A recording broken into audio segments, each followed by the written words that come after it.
News. What is it? We do not have any reports of fatalities yet, but we believe that the death toll may be in the hundreds of millions. Can you hold it in your hand? Beaverton has only a population of about 8,000, Tom, so this would be quite devastating. Is it flammable? Here's Brian Fantana on why everyone who is someone is lining up to smoke crack. How many calories are in one serving? And we welcome you, James Brown. How did all of this trouble begin? Living in America. If you're truly being objective, can news really be bad? No, we haven't actually seen it, Tom. We're just reporting it. If you cut the news, does it not bleed? Been spotted in the water here in Blackrock and Salt Hill, both today and yesterday. In these trying times, being informed as possible might be the best way to arm yourself against any enemy. I'm as mad as hell, and I'm not gonna take this anymore! How can you truly make a moral decision without being well informed? What does it mean to you now when the team is struggling? I want to kiss you. I couldn't care less about the team struggling. In a world filled with good news and bad news, somewhere you'll find me, Sammy 3P, in other news.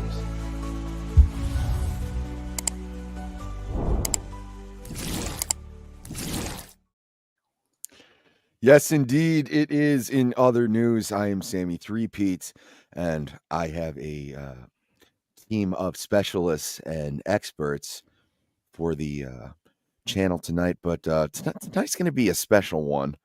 And, with me, as always, is Eclectic Goat, my literary expert. How are you this evening? Good evening. I'm also the expert in I'm tired.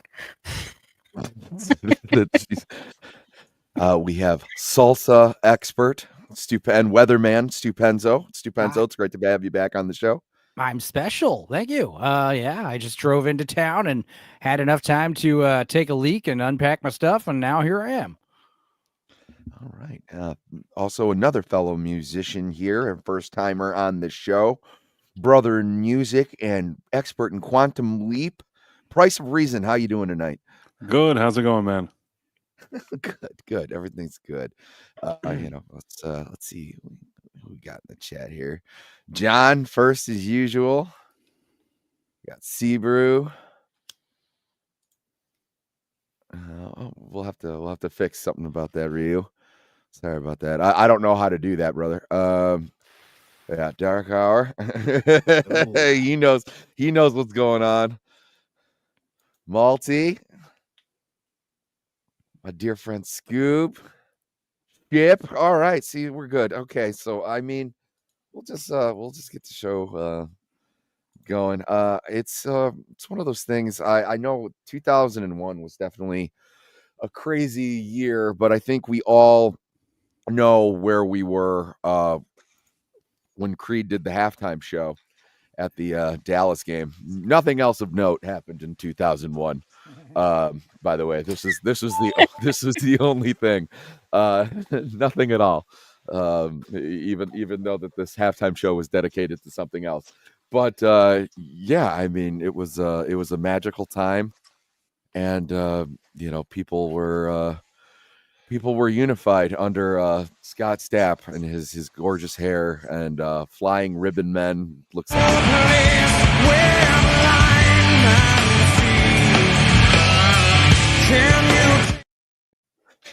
to this day, it's still one of the most pretentious performances I've ever seen ever. What about when Michael Jackson was appeared on that top of that billboard stand and stood still for or he appeared on the stage and didn't move? Oh yeah, yeah. 2 whole minutes, he's just frozen, waiting for the crowd to stop clapping. To be fair, he was Michael Jackson, though. Yeah, no, that's pretty badass, but pretentious too at the same time. Yes, but he could get away with it because once he starts singing and dancing, he still is Michael Jackson. I mean, yeah, Jamon. Friend of the channel. How many times had he been to court at that point, though? Quite a bit, probably. I mean, he did have his low points, Michael Jackson or not. Yeah, I conspiracy against him, bro. Until today, there's nothing that's ever been really. No real charges have been brought against him. Oh, I'm not disagreeing. I'm simply saying that he had some low points. Hit some points where he was less famous than others. If I had to give my 2 cents, and I'm trying to be as kind of fair and balanced as I can, I think that the guy was a genius, and he was a bit of a eccentric and strange guy, and all these people around him, instead of protecting him, everybody was trying to make a quick dollar, including some of these parents with kids and stuff like that. I agree. And Oh, no doubt. and it's unfortunate. I mean, usually a guy who kind of is eccentric and may even be on some kind of spectrum, he doesn't have like billions to just walk around and have all these vultures around him. And I feel like it was an unfortunate situation in his case. Yeah, there's definitely a lot of evidence to support that he was, he got did dirty. But the only thing that does kind of hold water in terms of the accusation was the fact that a couple kids had the same exact story of what Michael asked them to do, and it's like, ugh. But according to them, he didn't touch them, which is I'm not trying to excuse that or anything, but like I said, I'm kind of more in a Reason's point of view. It was a sham, a frame, a setup. Yeah, I mean, what kind of parent?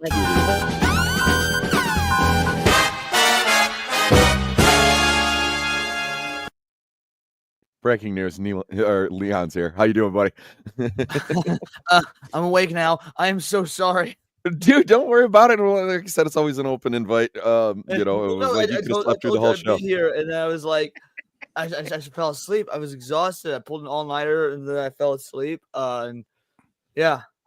Leon, you had the best typo. You had the best typo I've seen in a while in that group chat of ours. I'm gonna be a little. Yeah, no. That was amazing. It was like, I'm gonna be a little lady. I was like, let's give him a proper intro. Yeah, his brother is really retarded. He has all 3 major kinds of retardation. Yeah. Nice to see you guys too. I appreciate it. Thanks for having me, Sammy. Let's go. Yeah, as I said, nothing else notable happened in 2001. So I think we all remember where we were when Creed did the halftime show at the Dallas Cowboys Thanksgiving game. 23-year anniversary, by the way, of the event.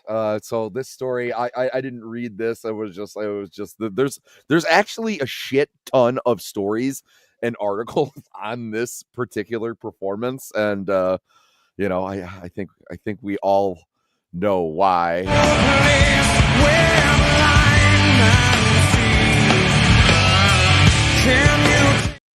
God, it's so pretentious. Get used to that one, guys, because we're gonna be seeing it a lot because it cracks me up, just the ribbons guy. But it's there's one question that has become synonymous with Thanksgiving for the NFL fans. It's, can you take me higher? See, so they're already coming in hot. Everybody knows what the score is. Scott Stapp is the score was 9-11, wasn't it? What'd you say? So the score was 9-11, wasn't it? Yeah. No, nothing else happened in 2001, Leon. Nothing. Zoolander came out. Oh, okay. Something else happened in 2001. Guys, can you name anything else that happened in 2001 in the chat? Am I forgetting anything? No? Okay, that's what I thought. I mean, I was in college. I was probably drunk a lot, so. Yeah, this was I think I was in 8th grade. Yeah, I know. I'm old. You're a baby. Not that much older. Like what? Like 5 years older than me? You've yet to see your finest years, goat. But yes, the Creed Thanksgiving performance. Creed's halftime performance for the 2001 Thanksgiving game between the Cowboys and the Broncos will go down as one of the most memorable shows seen during a football intermission. Nearly 65,000 people in attendance for the holiday game at Texas Stadium, the former home of the Cowboys, were treated to a spectacle that day. While the grunge band from Florida was the headliner, the focus during the performance was the aerialist who twirled through the air in lengthy white curtains and so majestic. Let's see what. Do you know who won that game? Because I'm gonna be real. Since it was the Cowboys versus the Broncos, like if Cowboys can't beat Broncos, they are very bad at being Cowboys. I don't know. It's very true. Hey, damn, it's good to see you. Yes, no, see, Big Ship says, "Oh, I got the joke." Congressman Gary Condit admitted to having an affair with Chandra Levy, his 24-year-old intern who had gone missing and was later found murdered in 2001. See, like I said, yeah, but so seemingly had nothing to do with that. Oh, really? I mean, I don't think they were ever able to connect him with that murder. He kind of just said, "I don't know what happened to her," and then they're like, "Well, she's dead." Spoiler alert: she was talking back to me. Something else that happened in 2001. Weezer released the Green Album, by the way, which kind of proved once and for all that they were a flash in the pan and the Blue Album was a fluke, and they actually do suck. I liked Pinkerton. Yeah, I like. But yeah, the Blue Album. They got a new song. The Blue Album is kind of new, but Pork and Beans is a good song. The Red Album is their only good. The Red Album is their only good album, in my opinion. Blue Album's fine. I mean, I'm not a big Weezer fan at all, but I like the Red Album. Obviously, yeah. The Blue Album's didn't the Green one have like Island in the Sun or one of those things? Yeah, Green one had Island in the Sun, Hash Pipe. Hash Pipe. Island in the Sun is one of those songs you learn to impress like girls at parties on guitar, but also you only play it for like dumb girls because smart girls know the song sucks. Suzanne was on the Blue Album, right? That's a good one. I think I agree with Leon on one thing. The Blue Album is definitely the stronger one out of their albums, but I didn't mind the Green one. It was better. It was a little bit more of a return to form from Pinkerton, who I had mixed feelings about that one. Weezer. Maybe the Red one is decent. I don't hate them. You know, they're not my favorite band, but I kind of respect that they have their own sound and style. Just keep doing whatever they do. I don't actively listen to Weezer, but whenever they're on, there's like no complaints here. You know, like I think that's a good way to describe them. I don't think anybody goes out of their way to listen to them, but if suddenly they're on, you're like, okay. I saw them live. There's one time I'll go out of my way to listen to them. If Green Day is on, I'll go out of my way to listen to Weezer. Okay, that's fair enough. Green Day are super annoying. Yeah, as soon as Billy Joe started telling me how to vote, I kind of checked out. I mean, they had Dookie. That was like their claim to fame, and I think that they've never really been able to recreate it. And even that one, most of the songs are like 3 chords and singing the same dumb shit all over them. I will give you. I think Warning is a stellar album. I loved that. Warning album. is actually my favorite Green Day album. Which one is Warning? Is that before or after Dookie? It's after Dookie. It's their worst selling album. Is it's their fourth album. It's their worst selling album. It's ironically their best album. The one that no one bought, no one listened to. I feel like I've never even heard it because after they did all those like they had Minority, blah blah blah blah blah. They started all those ballads. I'm just like, fuck these guys. No, the album is oddly folksy. Like, is it before American Idiot or after? It's the one they did right before American Idiot. Maybe that's why then we had to get that stupid American Idiot one because I guess that one previously didn't sell. Oh, it did not. So they punished us. It did not. But like I said, it's their best album. It was like Minority, Macy's Day Parade. There's a lot of great songs on there. Here's a funny story. Kingdom is an awesome song. One night I was at Boulevard of Broken Dreams after that shitty album. I hate that song so much. Dude, one night I was driving around in my car and some song was on the radio and I was like, dude, who's this like lame Green Day knockoff? And it was Green Day. It was their new song. And I was like, oh, it's hilarious. Awful. It's so funny too because my see that he knows, Big Chip knows, but it's I love that album unironically, and then I was real in my drummer still swears by Green Day, and I guess if you're a drummer you might listen to music a little bit differently. I know Enzo, you're Trey more Cool into... is not a bad drummer, actually. To be fair, the drummer for Green Day, Trey Cool, he's probably the most talented member of the band. He's a lot of energy, yeah, for sure. You. That drummer is he's always. I agree with you. He it sounds like he grew up listening to Marky Ramone and wants to be Marky Ramone. Dude, here's some bands: Green Day, The Police, Dave Matthews. These are bands. Tool. These are bands that are pretty good, but because their drummer is amazing, the band is way better all of a sudden. Like, holy crap! Do they have? That's the question. Dude, you need to give Sorry, go on. Sorry, go for it, Price. No, go for it, Price. I was going to say that Dave Matthews is super overrated. Go on. No, yeah, but the drummer. Well, I was is gonna say sick, you need to dude. give Carter Dave credit Beaufort is one of the Dave best, Matthews. bro. He's badass. Give Dave Matthews some credit on the guitar, though. I gotta say, try playing "What Would You Say." That song is fucking Playing and insane. singing, it is like Yeah. every guitar player I know is like, dude, that shit's hard. I can't do those songs. Yeah, Whatever it is. Maybe it's hard to perform. I can't even do it. Oh yeah. Maybe it's I hard to play perform guitar, and I sing, and you guys are right about everything. But there's, at the end of the day, a song, it either annoys me or it doesn't annoy me. And True. somehow Dave Matthews, everything about him and his music annoys me, and I don't know why. I have They were like a mainstream jam band, and I missed when he was drunk and he would just make up lyrics and just and the band is like sick, you know, they're playing all this crazy crap, and you got this drunk dude on the stage like, he wakes up in the morning. I also think "Under the Table" and "Dreaming" is a cool name for an album. It's not even like it's a good album, it's a fine album, but the name is such a cool name, "Under the Table" and "Dreaming." I don't know why, but like it just sort of resonates. Maybe it's because I just woke up and I was like, Did you I have a song called Drive or an album called Drive or some shit like that? Give Dave Matthews another shot, Price. Listen to some live shows of theirs and be like, dude, these guys jam. These guys are wailing. Yeah, they do. I saw them live once or twice, and I wasn't disappointed. Live at Red Rocks from 1996 is like, I used to play drums. I used to play in the practice pad to that shit, and my fucking wrist would be so like worn out by then. Oh man, the Big Ship says Blink-182 cough or cough Blink-182 cough. 2001 actually my favorite Blink album came out that year. I never liked Blink. What is that? Enema? No, Enema was right before it was Take Off Your Pants and Jacket. That's their really only, like, in my opinion, legitimate punk album. Like, if you listen to the lyrics and listen to the other way it's written, first of all, they can't play the fucking instruments. Blink-182 sucks. Until, like, recently, they did not know how to play their instruments, so they're awful. But when you're a punk band releasing actual punk music, not knowing how to play your instruments is fine, which is why that's their only good album.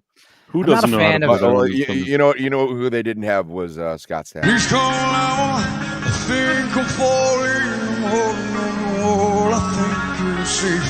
Will they let me stay? I'm 6 feet from here, and I'm thinking, I'm looking down for somewhere, but I'm down to one last prayer. Sad eyes follow me, but I still believe there's something left for me. Stay with me, 'cause I still believe there's something left for you and me, you and me, you and me. There's gotta be something left. There is. Hold me now. I'm 6 feet from. Okay, that's about enough of that. He sounds I like a can't parody even of knock himself. Scott, dude. Like, I worked with him when I was doing booking and production and whatnot, and he was super cool. I booked him. He was awesome. So I Really? had Because trouble- I hear he's a prick. Oh, dude. I mean, so he is like. Did you Mark work with him McGrath of post all- fame or during the height Yeah, of his fame? I was just gonna say he's like Mark He could McGrath. be I humbled worked now, with him yeah. in like 2014-ish after he was like the world humbled him and he became cool. Yeah. Mark McGrath the same way. Mark McGrath I heard horror stories about from back in the day, but by the time I worked with him, he was like, "Oh right, the 90s are done, and I need to stay relevant. I should be nice now." I can't wait to become a giant asshole. It's gonna be awesome. I do feel, I know I'm the one that's usually encouraging everyone to stay, lighthearted, but there was a major event in 2001 that I really feel like we do need to touch on. Oh, please. 2001 gave us Wikipedia. Whoa. Oh. Okay. So And- it's good to know that something and else the- of note happened in 2001. And the first Xbox. Oh, I mean, even better. So, okay. Less it was a impressive. hallmark year. 2001 gave rise to Elon Musk's arch enemy. Do you guys remember when he was going off on like against Wikipedia for solid like 2 weeks on X? Yes, that was hilarious. Oh. This is Mo. Thanks for stopping in, buddy. Yeah, this is I'm just trying to think. I can't think of anything else. Oh, Warning came out in 2001, I believe. Gladiator came out in 2001. Nothing. Like I said, but I can't think of like I wish there was something significant. Nothing earth shattering. Windows XP. Windows XP was. released in Okay. 2001. I knew We I all was used forgetting Windows, and something. We probably used Windows XP to rip CDs like Warning and take off your pants jacket and stuff. Yeah. I maybe. No, that couldn't have come out in 2001. I was thinking Significant Other from Limp Bizkit, but no, I think that came out in 99. Yeah, I'm really drawing a Pretty blank here, slow guys. year, I I guess. think Yeah. Enron filed. That's the year Enron filed for bankruptcy. Oh, that is the Enron story. That was the biggest story of the year. E-double-N-double-R-O and Ron. It's spelled wrong, but that's okay. They're out of business anyway. Nice. None of you guys heard that old Bob and Tom bit? No, but I mean that was. Isn't that the same year that Well, it's good it was a such a Beautiful relaxing Mind year, came you out know? on that during Ah, that year? yes, Beautiful Mind. No, because that would have been Gladiator came out that year, or maybe that's the year Gladiator won. Maybe Black Hawk Well, yeah, Down. I think Gladiator won that year because Okay. Beautiful Mind definitely came out that year. Oh man, I mean, but yeah, I mean, obviously the most significant thing, and the most significant thing to ever happen to humanity was when Creed played the halftime show. I think, I think we just we'll just have to agree on that. But let's get into some stories. Actually, I do want to pay some note to this. I usually don't cover a lot of like actual news, but this one did bum me out. The Baroness from G.I. Joe, Morgan Lofting, passed away at 84. Unfortunately, I mean, I know she's 84, and but it's shut up, Leon. Just wait. I'm just saying, it's good to work on the tenses early. Yeah, that's true.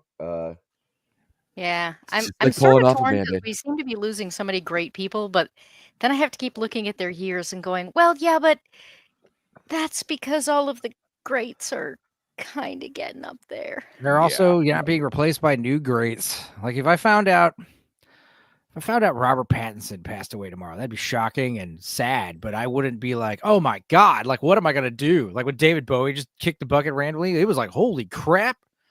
That is like earth shattering for you personally. And like some of these, celebrities, it's like, that's sad. Oh, well, moving on. There's no. Yeah. I mean, even probably the ones that affected me the most, I would probably say be like Tom Petty or Robin Williams. And, they were up in years too. Robin Williams was pretty baller, bro. Like, I mean, the fact that he just like ruined so many childhoods single-handedly. I mean, it's just like, fuck this. I'm out. I don't care. It's like, I'm going to put a huge crater in the psyche of today's 20 and 30 something year olds. I have to wonder what was it because today's greats? did Robin check out because he had some kind of disease that they found, or he was just going through a divorce and he got annoyed? He had Parkinson's. So he had Robin Williams had Lewy body dementia, and he was. Oh, that's right. You could feel his mind slipping and acknowledging that he wasn't Robin anymore, and so he decided, you know what? That's why you'll see these fucking posts on X. It's like, remember, remember, depression kills. Check on your friends. There'll be a picture of Robin Williams smiling and shit. Like Robin Williams wasn't depressed. I mean, maybe he was depressed. I don't know, but that's not why he killed himself. He killed himself because he had Lewy body dementia, and he didn't want to be someone that wasn't Robin Williams. So he took himself out while he still has mental faculties. Kind of based, honestly. Right. Yeah. No. So I said, David Bowie prepared for his demise in kind of a strange way. He would record songs and make videos about how he's going to die, and then he died. David Bowie went out like a champ. What was the name of that music? It's like a 7 or 11-minute song, Lazarus or something like that. Like, dude, creepy shit, bro. The video too, or isn't there a video? video? Is awesome. Yeah, the video's on time. I mean, the lyrics in the song is of course creepy. But yeah, the video's creepy as shit. Oh, Dex, you beautiful bastard. Having everyone sign NDAs involved in anything in him for the last like 2 years of his life or whatever. Yeah, it was really out there, that stuff. Yeah. I do think it's really important to touch on something that happened on September 11th of 2001. The Nicholas Robertson, the American pro ice hockey player, was born. Probably the most prominent thing to happen that day. Dude, I feel I always wondered when that guy was celebrated athletes were born in 2001. I don't like. Yeah, I know, it's crazy. I don't like it. I was like a senior in high school. Holy shit! It's like sophomore. Yeah. As for a death, like a celebrity death that affected me, the only one I can really think of off the top of my head, only two. One of them was recent. It was happening this year. It was Akira Toriyama, and then Stan Lee a few years ago. Those are the big two for me: Stan Lee and Akira Toriyama. Oh, totally. I'm not prepped for what happens to Jackie Chan. That's the one I'm dreading. I know at some point we're gonna have to acknowledge he's not immortal, but as it currently stands, the one I'm having to mentally prep for is Jackie Chan. Betty White. Yeah, Betty White was tough. I mean, Betty White pissed me off more than it made me sad. Bitch could not live the queen. I thought you were supposed to be the GOAT, Betty. God damn it. No, they jinxed it also. They already put out articles how she's 100 and she didn't turn 100 yet. It was really annoying. Yeah, she's gonna live forever. It was like Abe Vigoda. Everyone kept joking about Abe Vigoda, and eventually he did die, but he was, very old. So the thing about Betty White was that, Angel man, she Jones was was sharp, like right up until and then she was just like, it was quick. That's how you want to go, honestly, like decaying away. like, Yeah, I don't want to be like physically. Jimmy Carter. Massive heart attack. I'm gonna get my cholesterol up to like 300 towards the end of my years, like on purpose, and just like go out like. I want to like be like 65, depending on where my health is sitting, like somewhere between 45 and 70, and like go full suicide by cop, just because like no cops actually very rarely get to use their weapons. I want to give those boys a show. Like I want to give There's a chance you might survive, though. There's a chance they might unload on you, and you live. It's a small chance, but it can happen. It tends to do really terrible things to the cops too. Oh yeah, you might get a cop that's like a pacifist and just tases you and maces you repeatedly and beats the shit out of you with a nightstick, and then you're like, "Ow!" in jail. That failed. Yeah. It was like, and then you end up getting molested in a prison cell. Oh my God, shit. Worst suicide attempt like, ever. I just wanted to die. Hey man, here's $50. Can you like beat me to death right now? No, it's here's 50 cigarettes. Yeah. There are plenty of countries you can go that'll just plain old let you do it. Yeah. Oh, right. Yeah, Like, but that's give you no head. fun. I want to make it an event. Like maybe I'll just like go into Wendy's and then like order something and then claim they got my order wrong and kill myself then and there. It's like it's because you fucked up my order. Like something that's I said no ketchup. So you're gonna traumatize some high school kid instead.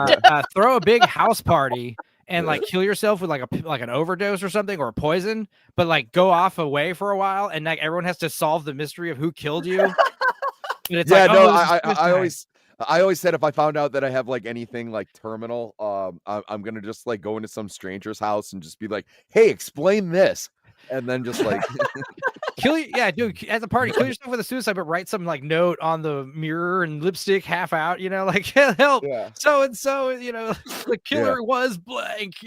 the money is buried. I was gonna say like leave several $1,000s stashed somewhere, but like to where it's easy to find, so there's a motive. Like, oh yeah, I always wanted my last words to be like, "It's under a big W."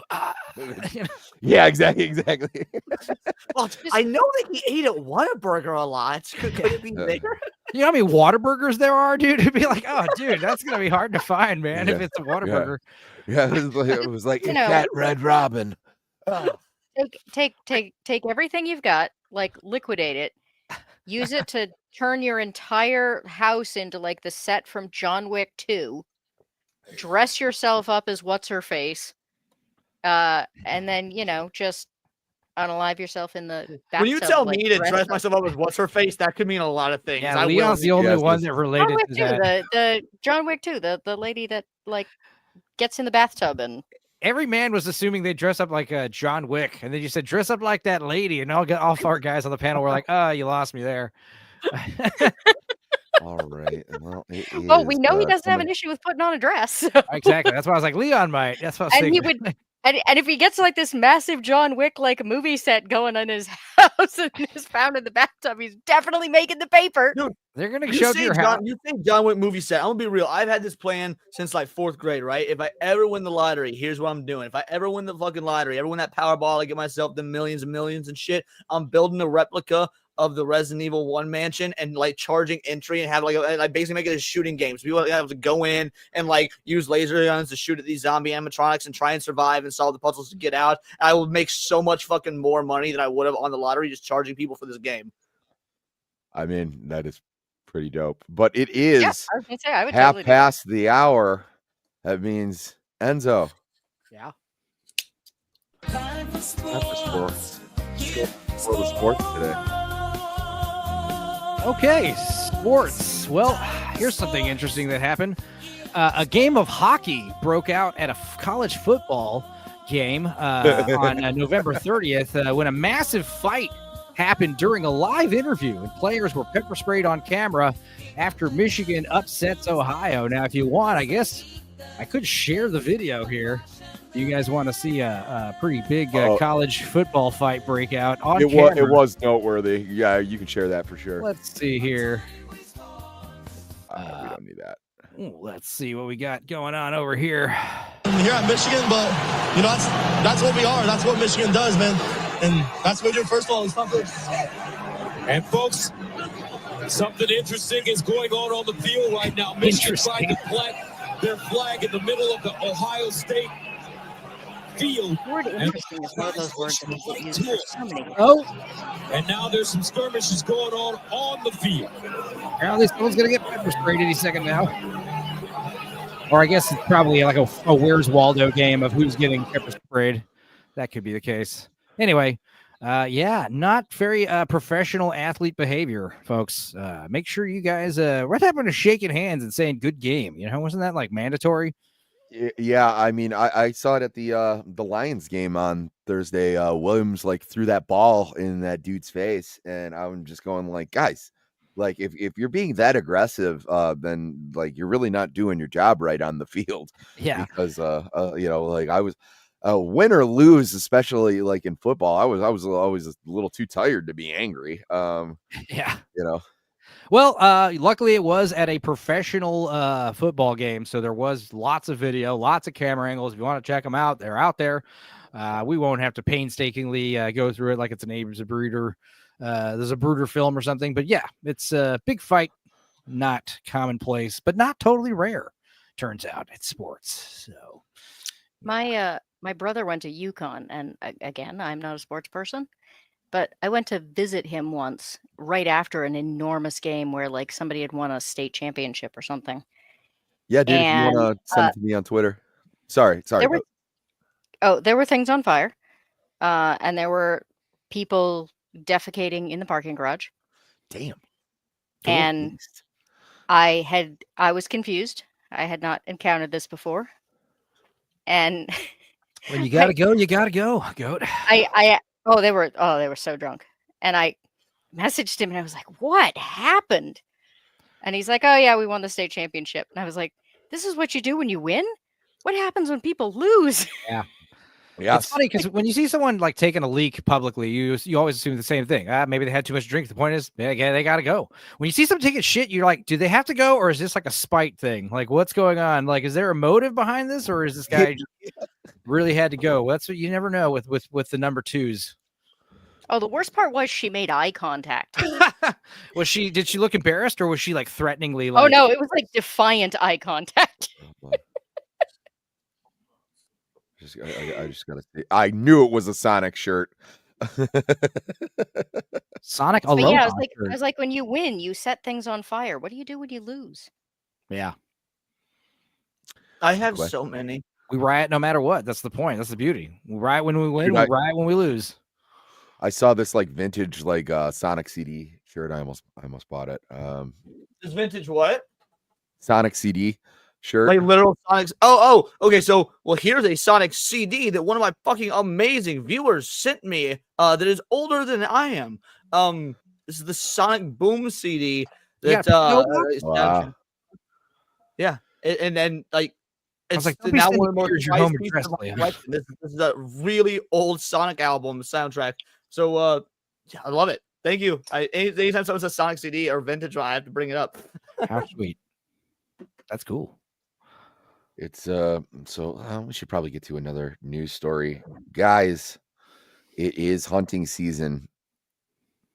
And apparently the deer are fighting back. No, this caught my eye as a Michigander. So it says less than 2 weeks into firearm deer hunting season, 3 hunters have already turned up dead in Michigan, but the cause could happen to anyone. The reason for their sudden deaths is heart attacks. Yeah, I know it's not really. Yeah, so the hunters are age 57, 65, 83. Wow. Actually, 83 is impressive. You're still going out hunting into the woods, trips around. I know that hunting, isn't that depending on the style of hunting you do. I know it's not that physically taxing. No. But I don't know. I thought 83 is. I'm just impressed when people are in their 80s doing anything. I mean, all you can do is just get out on an ATV. It's a very good guess, Mo. Yeah. Yeah, out here in Texas, man, I mean, there are like places where you can hunt pretty lax, but when there are game wardens out some of these places, man, they are not to be fucked with. Like, you're not to be drinking, you're not to be everyone's got to have a license. What's cool is a game warden has so much jurisdiction. They can just walk on your property, they can go inside your house, they don't need warrants. They have all this crazy jurisdiction when you're on the area. Dude, they can totally just like, they don't need probable cause for searching. They don't need to do any of that crap. It's crazy. So, go hunting in remote places. They're not far from me. They're only about like an hour or so away. So, but I do love this quote here. I've never seen 3 people die in 48 hours from a heart attack while deer hunting before. It was like, okay, well, maybe Light Yagami is just really pissed off at the hunting population. Like, yes, I agree. It'd be really amazing is if these 3 people were together. What'd you say there, Goat? The deer are psychic and just causing, Yeah, they're psychically induced heart attacks. Like a Wendigo running around, making eye contact with people, and Well, one of them was 83. That's a pretty old age to be I do carrying see that. deers and stuff. Oh yeah. So this will make y'all feel safe if you live in really rural areas. Every state in the United States now allows blind hunters. Sweet. I mean, yeah. Base. Yes, a scanner dearly. Well, I don't even know like the noise like a deer makes. I assume it's just kind of like a bah. No, deer. No, they make like a weird, like a screeching, wheezing kind of sound. Like that's weird. I don't know. I can't do it. It's a weird sound. It's not cute. It's kind of freaky, but it's not loud or anything. They're not like an elk where they make like big, like majestic calls. Nothing like that. They like hoof and hiss and make weird, not horse noises, but I don't know. Not cool. It's weird. Oh, wow.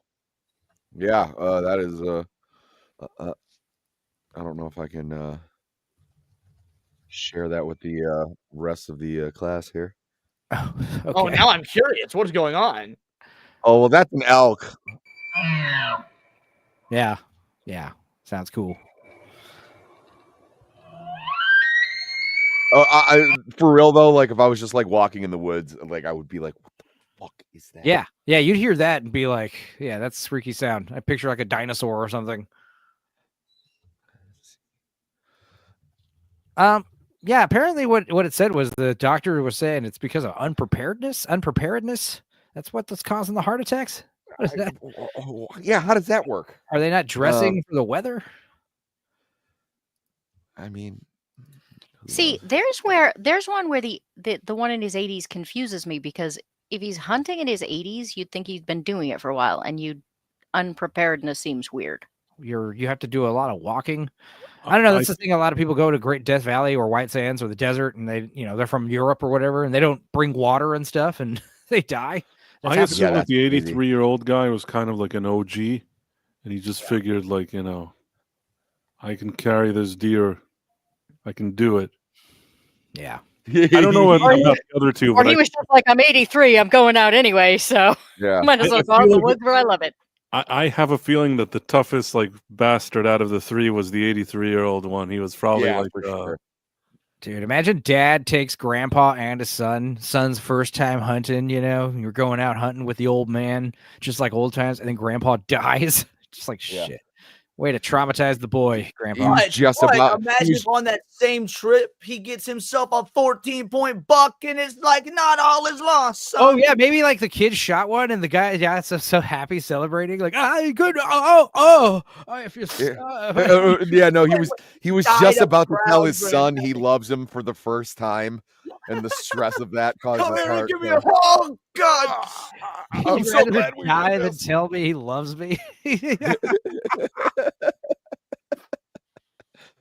Wow, we don't mean to be laughing at people's. We're not. We're making. Fuck that. When people die, it's funny. I want people to laugh when I die. Like not even laugh. I've already got set in stone. I'm gonna have bouncers at my funeral that will kick people out if they're crying because I want people to be like partying and roasting me and shit like that. I want my eulogy just straight up be a roast. I promise to laugh when you die, Leon.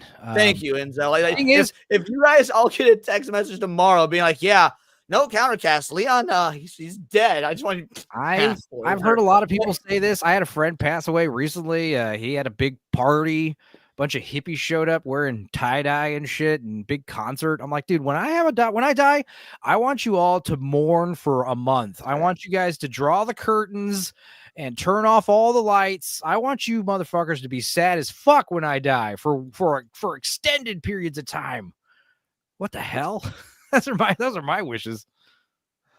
Yes, I Inside you, there are two wolves. One is Enzo and one is Leon. Yeah, exactly. I hear a lot of people say, the duality of man is shown on this panel today. I never hear anyone say, no, when I die, I want you to be upset. Like a lot, really upset. Like I want you to mourn. When I die, I want you to be so upset that you actually turn around and you kill yourself. I'd be one of those guys if I was married. I'd be like, don't ever remarry. Promise me. Promise me. Yeah, promise me. Anytime you think about it, you'll flog yourself. Oh my God. Speaking of dying, it appears there's a lot of death on this episode. The world's oldest man has died. Whoa! Or the world's oldest man anymore. The world's oldest man wasn't Japanese. I actually liked it for a brief moment. He went from world's oldest man to world's freshest corpse. Yeah, like, how long did he hold the record? You know, like what if he only held the record for like a few weeks? Oh, 9 months. 9 months. Okay, hell yeah. I love how that's the first piece of information. Thank you. Yeah, exactly. This is the only reason that we would actually want to read it. I'm not. He attributed his longevity to pure luck. Yeah, that might be you the either first live long or you live short. I've ever seen. And you can't do much about it. It sounded like he wanted to die, and he's like failed. You know, he's like, damn it. He never said that it was bad luck. You know what I mean? It's pure luck. Yeah. It's always funny whenever someone lives a long time, they always say the same thing. You know, it's like, oh, I drink every day and I eat red meat. I thought you were going to say they say the same thing. Kill me. Like, no, but they always even when they're not like that old, like, you know, how did you get to be 80 and so virile? It's like, well, I just have a drink every night and drink coffee and I eat red meat and I don't just give a shit. The common thing seems to be they don't give a shit about anything. They're just chill. You know, that seems to be a stress-free existence. You know, like. Oh yeah, stress is like definitely linked to being. Trump's a great example. The dude eats like fast food. He's fat. He's always been fat. He's old as hell. It's like cool. He's got that famous quote. I never saw a skinny person drinking Diet Coke. Like, yeah, he also doesn't drink. I don't know why I didn't do the impression. I was just too focused on getting the quote right. Yeah, like John Candy. That motherfucker smoked like a chimney and drank and did cocaine and. Yeah, but he did die young. So. Yeah, I was gonna say and died. Exactly. Yeah, that didn't work out so well for him. Dude, I'm 39. When John Candy, I watching Planes, Trains, and Automobiles again for the 100th time this year. It's like, I'm 39. It's like, I don't like hearing that at all. I look better than John Candy did at his age, that's for sure. That is also fair. Also, I'm kind of, it's okay for someone whose last name is Candy to be that fat. So. Totally. It's like, that's true. But where were we at? I'm sorry. I don't even know what the story is. He said he smoked, rarely drank, followed no special diet, apart from having fish and chips every Friday. Yeah, okay. No smoking. That seems to be a key. Rarely drinking. But what about vaping? I mean, it's not technically smoke. You get that popcorn lung, bro. Is that still a thing? Do you know where that comes from? I always wonder, though, when you vape, don't they replace it with some other weird stuff? So I mean, there's all kinds of like probably bad shit in there. I would never say that vaping is healthy. I just thought it'd be funny. But no, popcorn lung specifically is not actually that big of a threat. It's very, very rare. So basically what it came from was gas stations, Walmarts, places that weren't like smoke shops. They wouldn't sell very much like of the vape juice. So they had a special preservative that was put in there to give it a longer shelf life. And the preservative is what would cause popcorn lung. So as long as you're not getting like cheap, shitty vape smoke stuff at like gas stations, you're gonna be fine. I mean, you're probably you're I don't know what's gonna be fine, but you're not gonna get popcorn lung. It also made an enormous difference as to what brand you were using, because there were some that like literally were just nothing but flavoring and water and like not much else, and then there were some that had a whole bunch of other stuff in it. So I don't know. I just like playing with big swirly clouds, and I've drunkenly knocked over my hookah way too many fucking times and ruined way too much carpet. So I was like, maybe I should switch to vaping. Yeah, but I mean, it always irritated me that they tested like one brand and then proceeded to act as if like all vape like fell under that one brand. I mean, it's not how we science, people. But I thought we were supposed to trust the science, Goat. I do. I like his quote. It's like, if you drink too much, you eat too much. Properly done science. Not, the tobacco company doesn't want competition science. There you go, Baldwin. It's a good idea. Yeah, I mean, yeah, Mo, that's great. Yeah, that was my intention, but then I realized that I just like nicotine. So I mean, for the record, I don't smoke and I don't vape, so I don't have a dog in the fight. I just hate bad science. yeah, I hate bad statistics. His quote was like, yeah, if you drink too much or eat too much, or if you walk too much, if you do too much of anything, you're going to suffer eventually. So I mean, there's my kind of man. Yeah. Wow, there's kind of a Moderation in all window here. things. I don't care, Associated Press. Tinselwood or Tinniswood was 111 this spring when he claimed the record after Juan Vicente Perez of Venezuela died at 114. I was like, hey, that's kind of a big window there. I think 111 is. So there's nobody that was 113 or 112 at the time. Yeah, that's what I'm saying. Yeah, that's pretty interesting. Also, I like how it's globetrotting. I heard about Japanese dudes holding record. This English guy held the record. A Venezuelan held it previously. Neat. Wasn't there somebody that had like 120, or am I imagining it? Well, probably the oldest guy to have ever lived. Let's look that up. Yeah, that's a good call. That's very important. Who's the oldest man to ever live? The oldest age ever reached. It's a woman. Jean Calmette was the oldest person to have ever lived, who verified age of 122 and 164 days. That's pretty crazy. Yeah. It's like when you hear about a cat that made it to like 25 or something, or 30, you're like, what? Or a dog that made it to 20, you're like, dude, no way.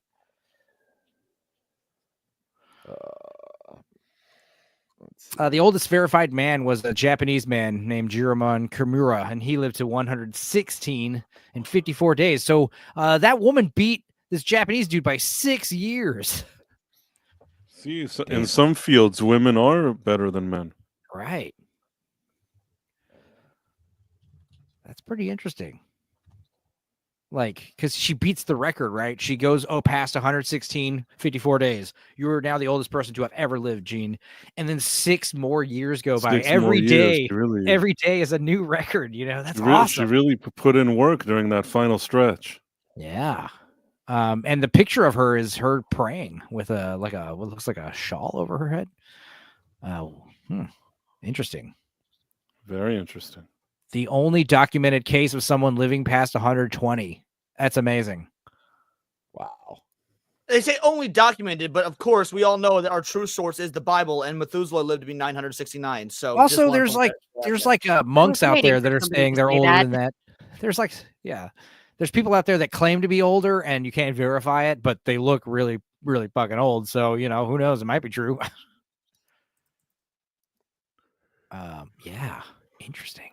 Yes,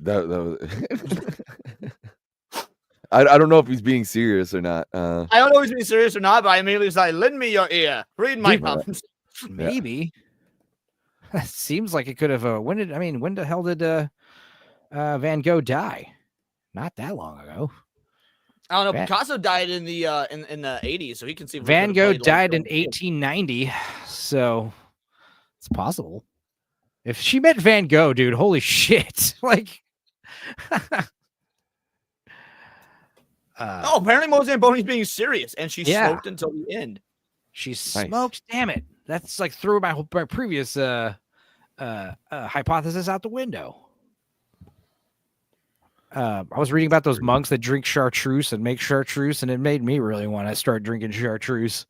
It's like maybe chartreuse it's I a just color. thought chartreuse was It's a that color. liquor. It's that 155 proof monk liquor. It's that green French booze. It's like very herbal and aromatic, and it's supposed to be like a cure all, allegedly. Probably not really though. I thought chartreuse was more of like a yellow.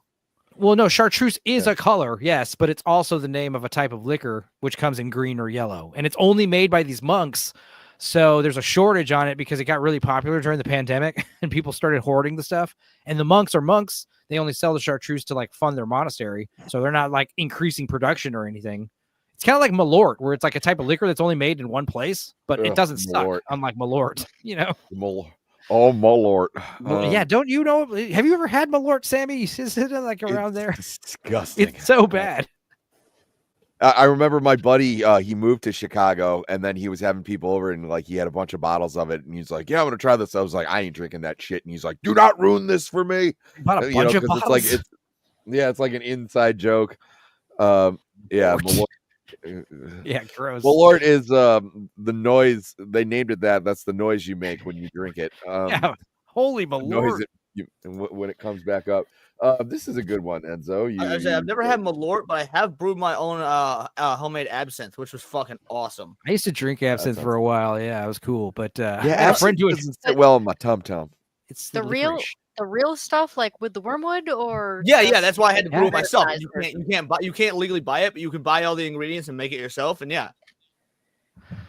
It's the stuff with the it was the stuff that was a chemical that Van Gogh might have been addicted to. It's why Van Gogh used to eat paint. But yeah, a lot of absinthe was banned because of this this other chemical that's in it, allegedly in it. But then they did like test on vintage absinthe and find out it was only like 5 points per million, and the legal amount was like 10 points per million or something. So it technically would have been legal the whole time. It starts with a T. I can't remember what it was called, but it's like a some kind of chemical. But yeah, I remember I used to do absinthe with the lausching and the sugar, and it's pretty tasty. But I remember I had a friend come over one time early for a party, and he did a shot of the stuff. Oh, absinthe, cool. And he just poured a shot and just did it and just chunky vomited all over my sink. Oh, it was like coming out of his nose and stuff. He was like crying and shit. He's like, "I'm sorry, dude." He's like cleaning it up. And I was like, yeah, I probably should have told you not to do that. Shots are not, it's not supposed to do shots of that. Yeah. Yeah. No, you sip absinthe. Like, yeah, when you mix it with the cold water and the sugar and stuff, and it gets that white milky color, it's actually, if you like licorice, it's pretty tasty, you know. I don't hate when I did it, But, I doesn't put a sit well bunch in of my like stomach. apples and oranges and kiwis, and basically I got a bunch of fruits and diced them all up and put it in the bottom so they would rot and soak and whatnot, and it would give it this nice fruity flavor. But it also got the point where it was like, hey, I need to test how this because the brewing process is like a 2-month thing. It's like I need to test how this is coming along. I would reach in, just pluck out with a piece of fruit, eat a couple of them, and see how drunk it would get me. It's like, if the fruit is getting me drunk, it's working. Like, yeah, that's why I like Has anybody- absinthe, because it get you drunk. Has anybody seen the old Carnival show, the HBO show Carnival? Yeah. Sad that it got canceled. Yeah, there was a character on that show that was a psychic who was addicted to absinthe. Oh yeah, And a lot of artists were. There's a whole thing where you see him repeatedly going through this like ritual where he's like prepping his absinthe, and he has this like special glass and special spoon, and he like pours it over the sugar cubes, and Yeah, it's kind of lame. It's like Chicago dogs. Like you got to get all the specials. You got to get the special green relish and the special poppy seed bun. You got to get the special glass and the special little sugar cube holder. You got to get sugar cubes. Who the hell has sugar cubes? You know, like yeah. It's funny. Well, I mean, the show takes place like in the 20s and 30s, so yes, they had Right, sugar right. cubes. Yeah. Well, growing up, we always kept sugar cubes in the house. Then I moved out on my own. I never bought sugar cubes since. You're right. Like, what the fuck? If I have sugar how is cubes, the it's sugar because I cube have market absinthe too? in the house. That's why I would have it. My favorite absinthe scene is From Hell when he puts the laudanum on the sugar cube and lights it on fire and fucking gets all like, you know, it's so good. All right. Well, this is a good one that Enzo sent me. Oh yeah, I sent a bunch of animal-related news. Yeah, a woman who heard animal noises, quote unquote, from under her house has a naked man living there. Frogging is what it's called.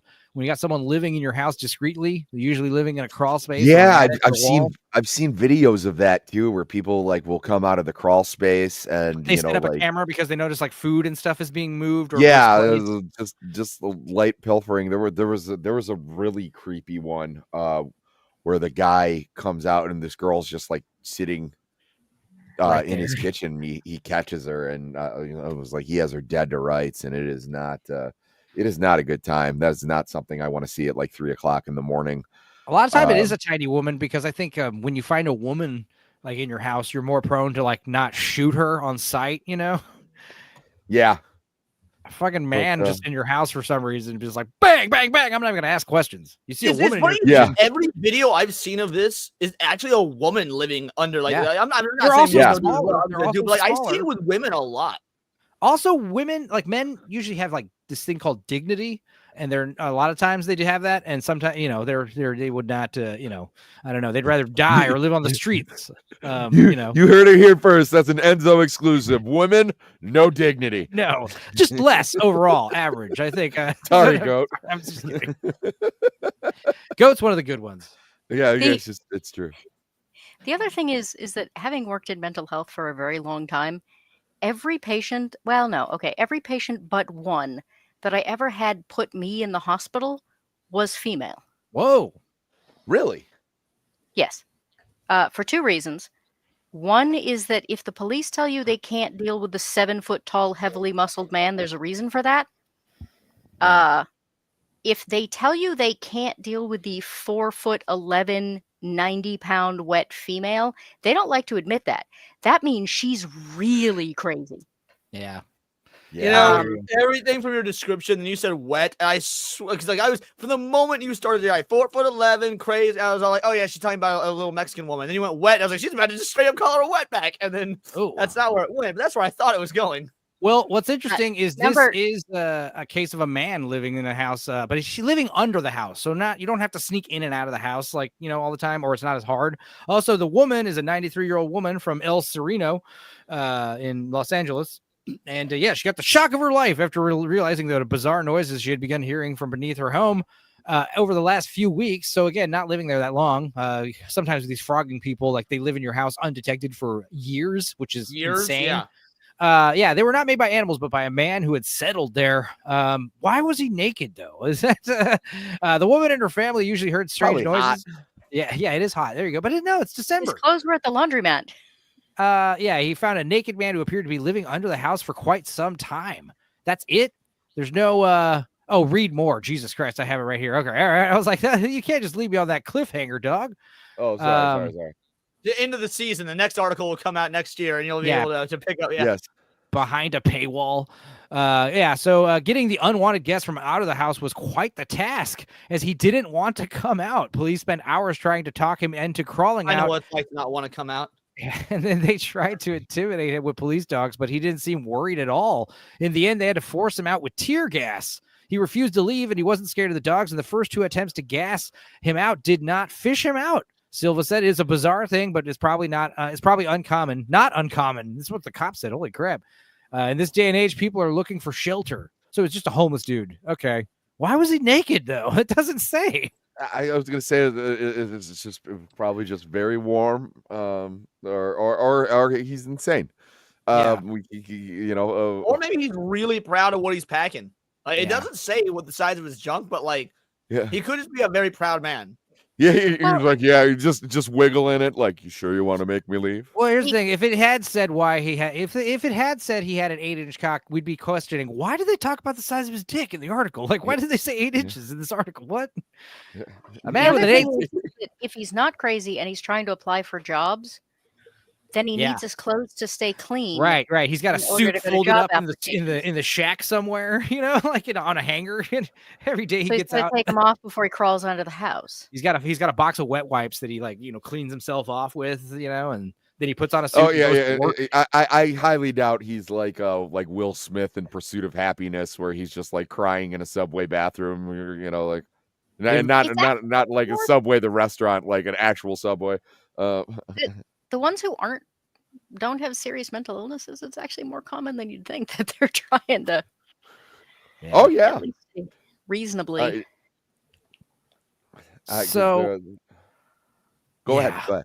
No, I mean, I guess the point is check under your crawl spaces, people. You might have a naked man living there. Yeah. Oof. I mean, that's hilarious though too, because there's like someone down there, and you're like meow. Yeah. I mean, it would explain why the cat keeps clawing at the basement door. I thought we just had mice. I really wish the cops, I can get like the badge cam of like, get out of there. Come on. We're going to use the dogs. It's like, I don't care. Use the dogs, man. I'm not going anywhere. You know, I want to see that video. Speaking of fucking cam footage, so earlier, fucking, if she's still watching, fuck you, Foxy Moxie. She sent me this video, this police cam footage of a furry robbing a pet store that had stuffed gerbils down his pants. Sweet. Oh, and they keep calling him Mr. Pancake because that's how he identified Yeah, himself. Mr. Pancake. Like, I've seen him on Zach's channel.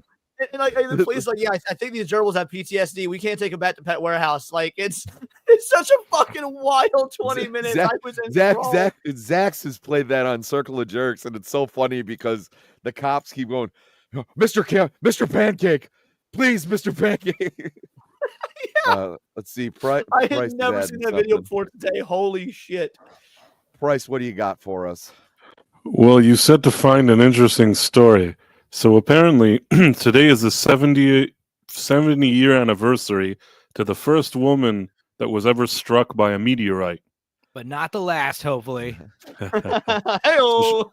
So she was in Alabama in 1954, and she was napping, and then a meteorite, the thing that she's holding here, it came in through the roof, hit some radio, and then bounced off to her and like hit her. And apparently this was some big deal. This is, I guess, her then with a rock. And then, for years between a museum, her, like her spouse, a landlord, everybody was kind of arguing who has the rights to the meteor. But at the end, they somehow settled, or they decided that she'll get it, and then the museum now has it. But this is like the anniversary, and I'm throwing this out there right now. If fucking meteorite hits me, that's my meteorite. Okay, like that's right. If it hits you, it's your meteorite. I think that's pretty fair. And it came in through the roof and did this whole thing. She could have actually died. Oh yeah.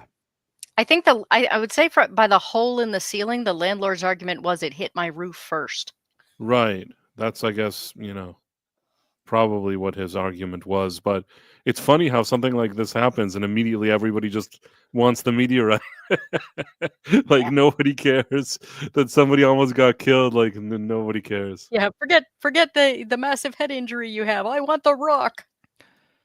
So I thought that was an interesting story, and hopefully I delivered, Sammy. What's it made out of? Absolutely you did, brother. That's the type of hard-hitting news that we like here in other news. I actually found a couple more, but if anyone else has something that they want to present. Oh, Enzo, I see you have you got another one here. Let me I'm one of those guys that throws a lot of shit at the wall, sees what sticks. I threw a bunch of animal related news at the wall this time.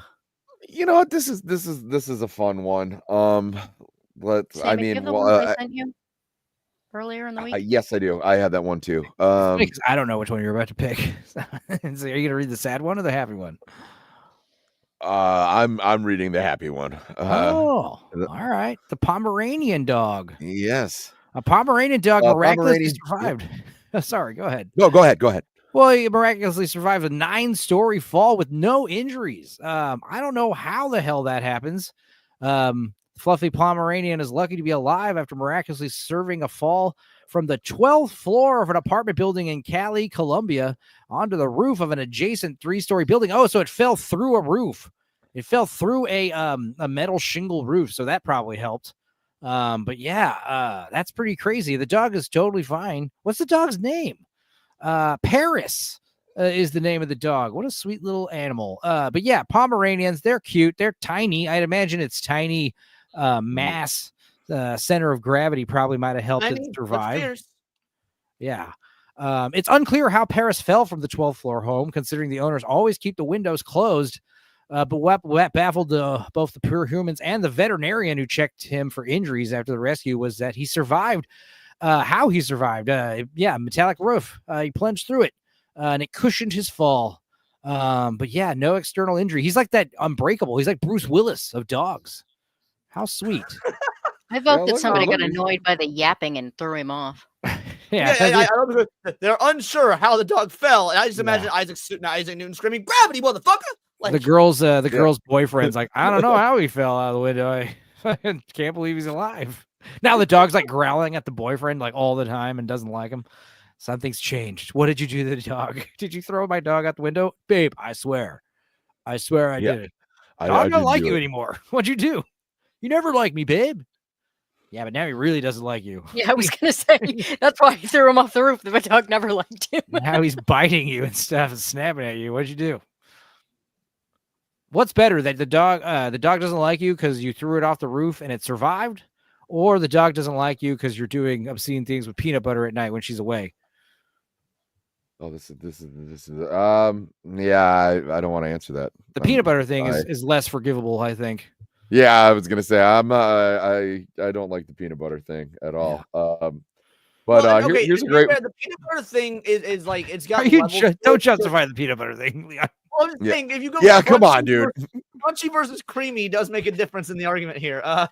No, it doesn't. Well, it would affect like how easy it is to spread in those areas that you want the dog to eat it off of. Crunchy is difficult. It's cumbersome.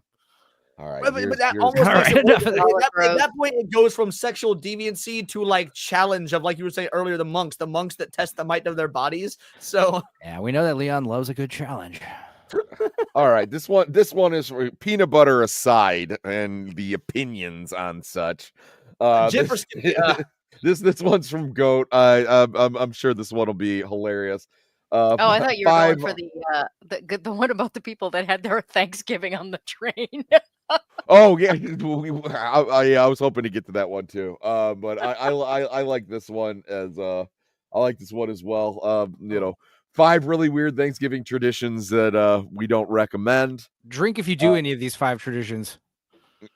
Yeah. Okay. So the flaming turkey toss is the first one. The flaming turkey toss. Let's face it, nothing says holiday. It's when you grab a gay turkey and you just fling that bitch. Like, yeah, I'm assuming that's what this picture is. That is a very stupid thing to do.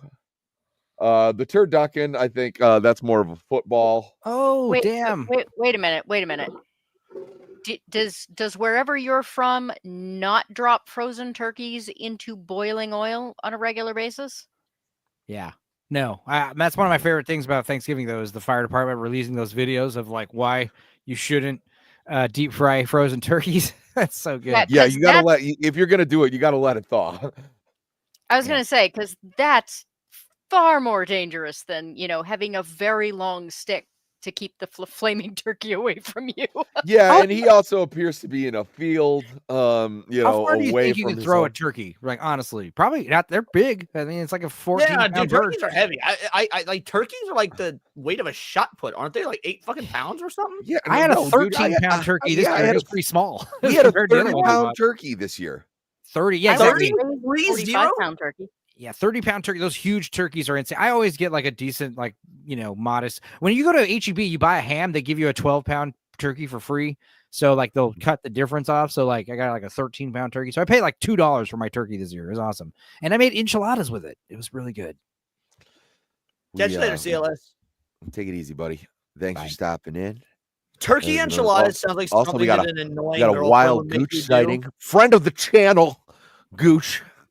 I once raised a 45-pound turkey, and he was an asshole. I literally almost spit my drink. It's quite ornery, this big old turkey. You said Let me tell you, when you get charged by a 45-pound turkey, it is not It's a fun. dinosaur. Yeah, no thanks. That is literally a velociraptor. Not the ones from the Jurassic Park, the actual velociraptor that were like smaller. Yes. Yeah, the ones from Jurassic Park are actually Utah Raptors. but whatever. Deinonychus is what it's called. Utah Ripper is supposed to be bigger than those. I didn't feel bad about putting him in the freezer. Oh. Yeah, so Rhino the hamster, that's literally what I was thinking was that you would throw like a disc. That's Dislocate your 100% arm my doing mental that. image. Yeah, I think that's what on the picture. He's like spinning it around like on a rope. But even then, Oh it's yeah, like, no, that's not the discus. That's the hammer throw. Well, I like things to be. This is a goddamn news show. Okay, we need to be accurate. Well, I'm actually shocked to see the turducken here on this list of like Christmas traditions you shouldn't do and weird string. I mean, has anyone here done a turducken? I've never made one, but I've eaten one. I've never made one, but I have. Yeah, I've had one. I've turducken. never made one. Great. Yeah, they're actually pretty common. I thought for the Yeah. really enthusiastic about Thanksgiving.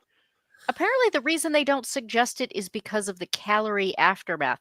This is Oh, yeah. Thanksgiving. Do they understand the point of Thanksgiving? Dude, whatever It's not to count calories. whatever the calorie count of a turducken is, double that, and you got your sweet potato casseroles and your pumpkin pie with whipped cream and crap. You know, like those are pecan pies and all that crap. Like, what do you think those are? What do you think those are? Good green bean casserole? I grew up on the Cherokee Nation, so Thanksgiving was awesome for me because I would get to like eat a lot of food and then go spread my colonizer roots by just brutalizing the people of the reservation. It was great. Like That's pretty fun. Yeah, the fact that you get to eat your turkey and you have your turkey and eat it too. Yeah, yeah. I'm gonna quote my husband here. He always says every year, Thanksgiving is not over when I'm full. Thanksgiving is over when I am disgusted with myself. Yep, exactly. That's the way to. Thanksgiving is like do it. Hanukkah. You don't just celebrate it for one day. You eat those leftovers for like a week, you know, and you keep doing cool stuff with them. Dude, I left with 5. I had 5 fucking turkey legs.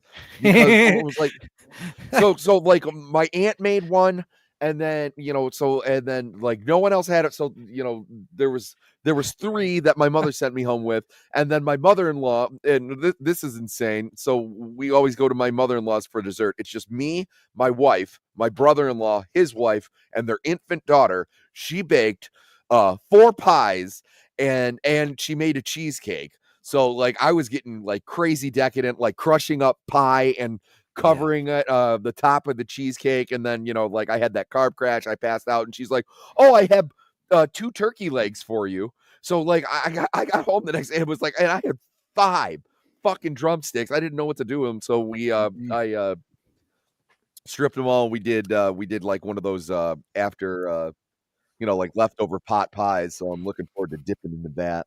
Yeah, I went easy. I feel like terrible because I probably disappointed my father. I had 1 plate this Thanksgiving, and it was like, "Yep, I'm done now," and I crashed out on the couch.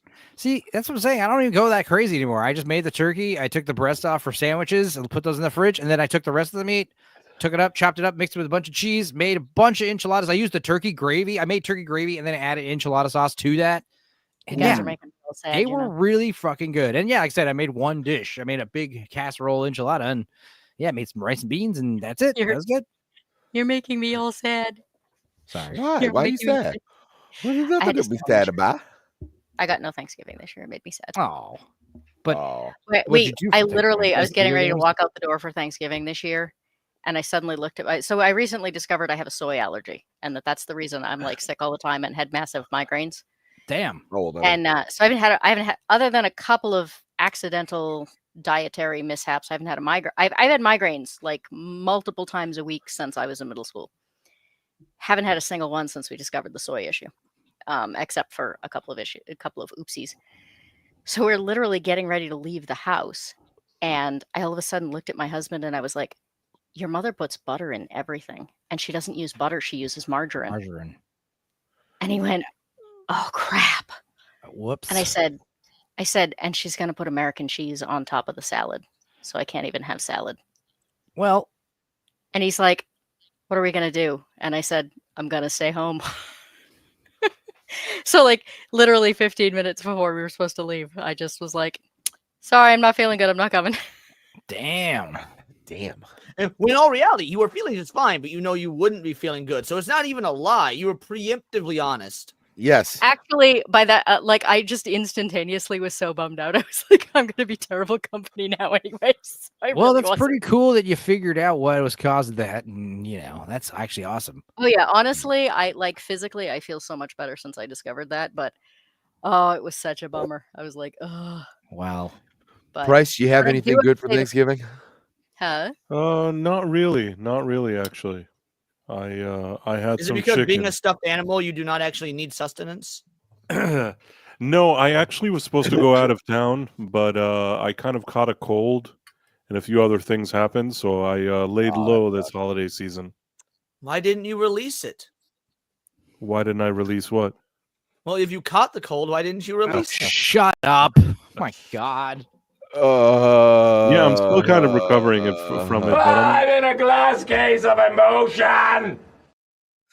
I'm glad you feel better. I was coming down with something too. I got like a sore throat, but I just like started overloading on vitamins, and luckily it was only nasal and throat related. It didn't spread to my lungs, whatever it was. It was pretty gunky though in the morning, but glad you feel better. I think it's going around. Like I'm hacking up a bunch of shit right now, The weather and I was change. like, it'll be fine. I'm just gonna I'm literally about to hop off here to prep for another show in about 15 minutes. But in the interim, I'm gonna go get whiskey because I'm sure the whiskey will clear it out. It'll be fine. Chartreuse. I'm a strong advocate of this. Like nothing can survive if you have enough. No virus, no bacteria will survive if you have enough alcohol in your bloodstream. True. Sterilizes Bingo, you. bingo, bongo. That's why I want to start drinking chartreuse. Some you blood guys. in your alcohol system. Your liver might disagree with you, but your brain won't. And you can take that from me. But Price, you ate a extra chicken though, panelists. right? You ate something. Yeah, I ate chicken. Cool. Was it good chicken? All right. That's all that It matters. was all right. See, 1 year, like I'm over Thanksgiving dinner. Honestly, like I try to do new stuff with turkey. Or like 1 year I ate lasagna. The other year I had barbecue. That was awesome. Barbecue for Thanksgiving. It's like, dude, hell yeah, let's rock. Stuffing, the cranberry stuff. I've always joked that cranberries are like the band, the Cranberries. You only want to bring them to the table once a year, and you're over it. I hate that band, but I love cranberry sauce, so I can't relate to your statement. You don't like the song Zombie or I fucking hate Zombie, dude. Linger? I can't stand Zombie. Dude, I do Linger I just at like karaoke. that was like peak females yodeling in Yeah. the 90s. Like, I love how the drummer never does like a straight beat. It's always got to be some kind of artsy fartsy, like skip the snare and do a floor tom. And yes. All right, so this one seems this next one seems like a little ambrosia salads on this list. What the hell? I know, but I'm looking at the turkey calling competition. I mean, that seems like a fun little competition. That's I a don't know. normal thing you do, even not on Thanksgiving in the Midwest. If you're a hunter, like you get turkey calls and you go call turkeys, so you can then maim them to death. Yes. I feel like this list was made by someone that lives in the city. Some Yeah, asshole absolutely. with no friends or family. That's who made this Yeah. list. Like frozen no turkey bowling hucking, and no hucking flaming turkeys, no turkey calling, no frozen turkey bowling. Like, I what's mean, wrong there's with you? two on this list that seem pretty out there, and then the other three are like, who hasn't done these? Who? Yeah. Turkey Yeah, calling like- is actually kind of a common thing. My dad had like a turkey caller. You just like wiggled it and it does the cool like blah, blah, blah, blah kind of noise. Yeah. Like I said, and then ambrosia salad for dessert. I always think of Edward Scissorhands when I hear about it. Yeah, this. I mean, that's for some people that's like a staple. Like, I mean, we don't always have it. Yeah, my with mom all- and her sisters, my aunts, they always loved the 7-Up salad, which is green with lime jello and marshmallow and Yes, 7-Up. yes. Yeah, it's the same thing basically, except ambrosia salad's pink and uses I think Yeah. strawberry or it says right here, pineapple is also in both of them. I think they use strawberry jelly, right? Is that what it is? I don't know. Yeah, my nanny used to make the green version. It was still disgusting. But I'm always confused by anything where they're like start out with a creamy base, like mayonnaise. That's whipped weird. cream, or marshmallow fluff. Like those three are interchangeable. Who uses mayonnaise? I just use mayonnaise and add 3 cups of sugar. It's totally good for you. Ew. Well, except that my mother-in-law makes something she calls sunshine salad, which is jello with fruit in it, and then she puts like 2 inches of mayonnaise on the top of it. Wow. Oh, that sounds weird. You ever had Snickers salad? Snickers Ever salad? had what? Snickers salad, yeah. Are there Snickers in it? I hope so. It's whipped cream, pudding, Snickers, and green apples. Yummy. This That all sounds- sounds very strange. I would try it. It It's sounds awesome. Because I don't like cake, so my granny used to make it for me for every birthday growing up. Yeah, it's fantastic. Yeah. I like All right, churros. Churros are awesome. I man. also like churros. Where are you from? Churros are, What, you like churros? Like you like churros too? Hell yeah. churros are awesome. I just I had live some on the churro, East Coast, like but- flavored ice cream the other day. That was amazing.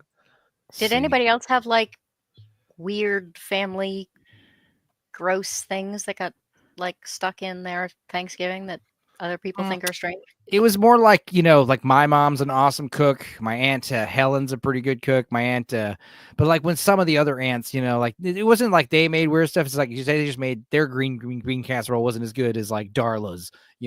My my mom made the best, mashed potatoes, dude. Her mashed potatoes are rocking. The stuffing, it all depends on not what's getting made, but who's making what. If Bingo, so bango, bongo. If so-and-so makes something else, then it's like, Never oh, leave yeah. Alec Baldwin's finger. ABF, don't ever leave. I usually make cream cheese Stay forever. dainties. Oh yeah. The one thing my uncle would always bring a liver pate. Wow. And like liverwurst?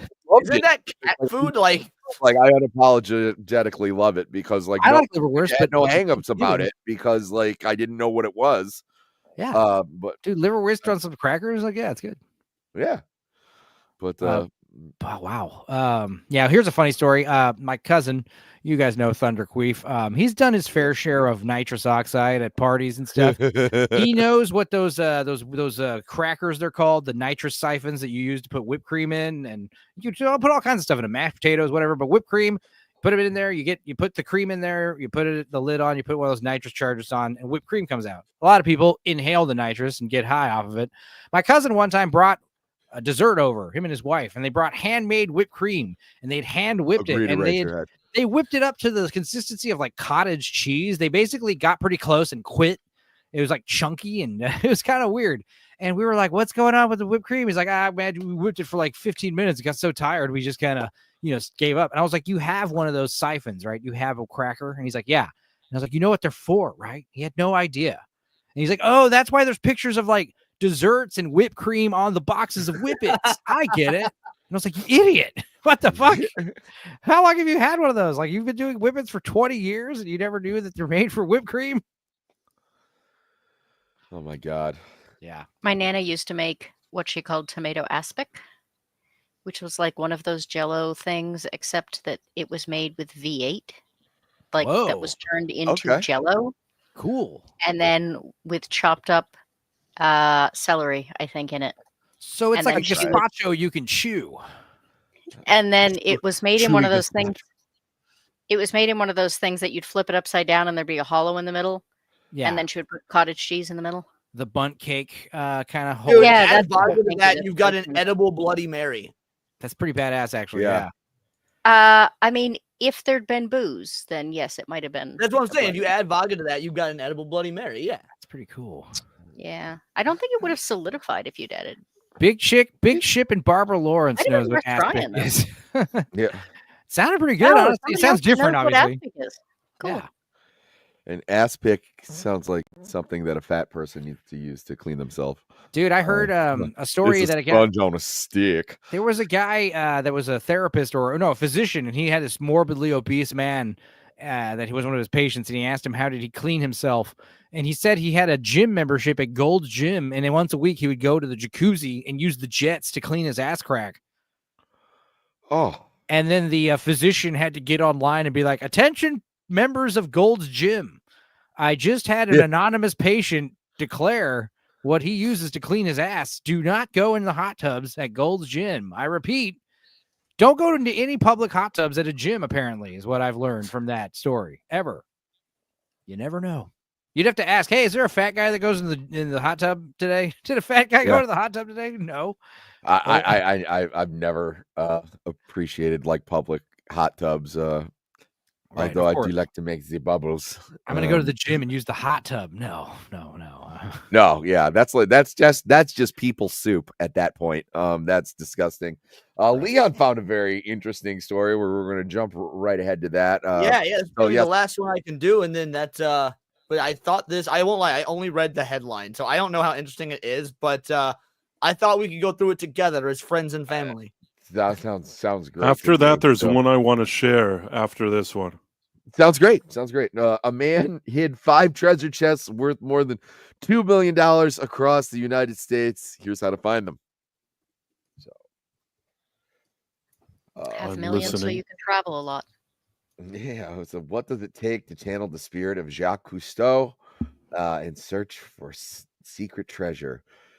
For John Collins Black, The question sparked a thrilling journey that led him to hide 5 treasure chests across the United States. His book, There's Treasure Inside, offers hints for eager treasure hunters, sending them on an expedition to find chests. Okay, so I got to buy this book. Yeah. Okay. So yeah. Also, I love it says chests with a combined prize value of more than $2 million. I hope to God 4 of the chests each have like a single dollar bill in them, and then one chest has like $1,999,996. Yes. It was like, oh, I found the bad chest. All right. So Collins Black has been a lifelong fantasy enthusiast, immersing himself in games in mythical adventures such as Dungeons and Dragons since childhood. By 2015, the successful musician and entrepreneur was looking for a change of pace and envisioned a project that would help him reconnect with his younger imagination. So he's like a real life Gold D. Roger. This is awesome. Yeah, this is amazing. Motivated by Forrest Friend's infamous treasure hunt launched back in 2010, Collins Black dreamed of creating something more personal and accessible.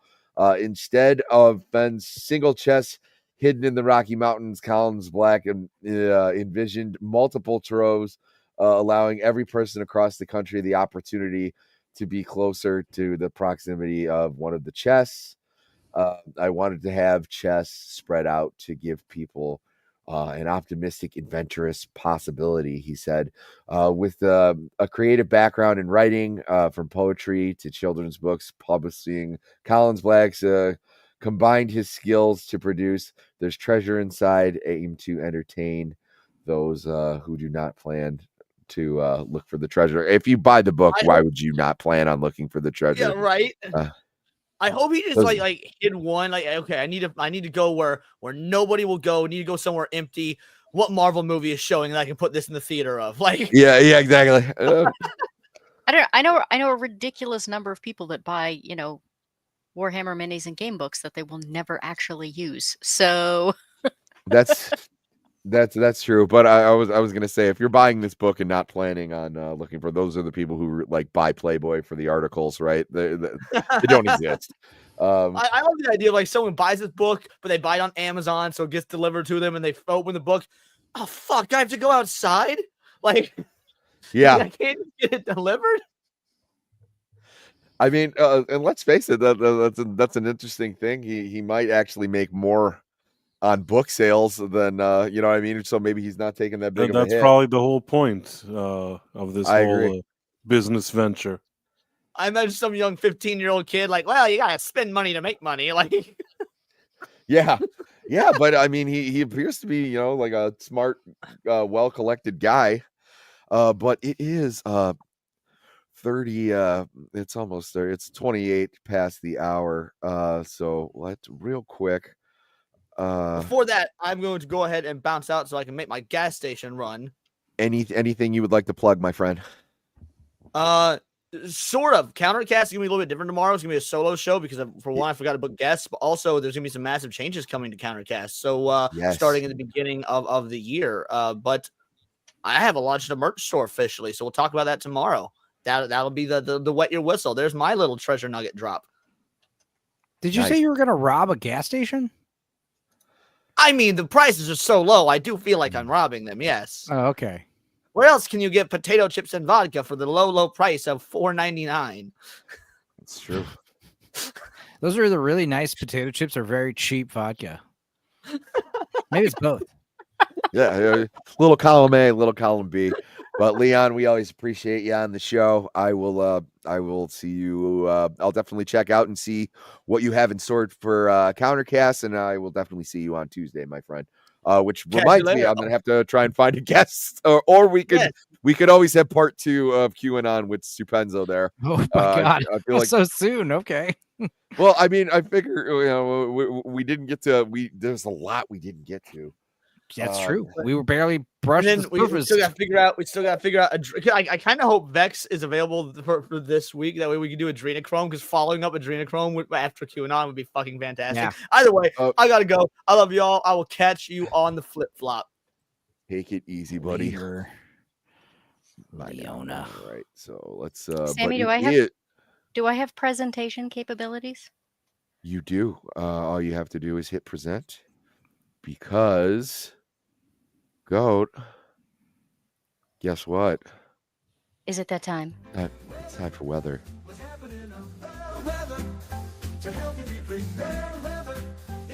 It says I do not have presentation. Oh no, share screen. There we go. Yeah, I was like, no, I assure you that you do. I wouldn't do that to you, Goat. It shows up differently than it normally says I can. It's time for weather. It's got to be correct somewhere, even though it's fake. All right. Whoa. Well, Sammy. Oh wow. We'll see if I can actually make this work. Hubba hubba. Well, Sammy, while we would expect very cold temperatures by now throughout most of America, the winds of change have resulted in rainy days and Mondays throughout the country. As we end November, rain is falling in the Northwest. The Midwest should expect an early morning rain tomorrow, but blue skies later in the day. In the Southeast, hurricane season is finally drawing to a close, but sorry folks, a hard rain's gonna fall. Here in the Northeast, we're walking in the sunshine. However, it's windy. And this isn't a summer breeze we're talking about, but a real blowout. So everyone, be careful out there. And Sammy, it's coming back to you. Oh my God! Wow, that was nice. That was our weather girl, Eclectic Goat. Thank you very much for that. She hopes to be an astronaut one day. I don't think she can do it. My esteemed colleague, I enjoyed the crap out of that. Thank you very much. That was great. So we have time. We have time for a couple more stories. So I'm gonna. There was the one that I wanted to show ABF. Oh, for sure. Oh, yes. Thank you. Right here. So basically, if I understand correctly, in Australia, there was like a museum for antique guns that were sort of commemorative and out of commission. So two men in their 20s, they stole the guns from the museum, and then using a 3D printer, I guess they made them, operational and started selling them. So they were caught with like a 3D printer, $64,000 in cash, 2.3 kilograms of cannabis, and a buggy, and 2 motocross bikes. That's pretty badass, honestly.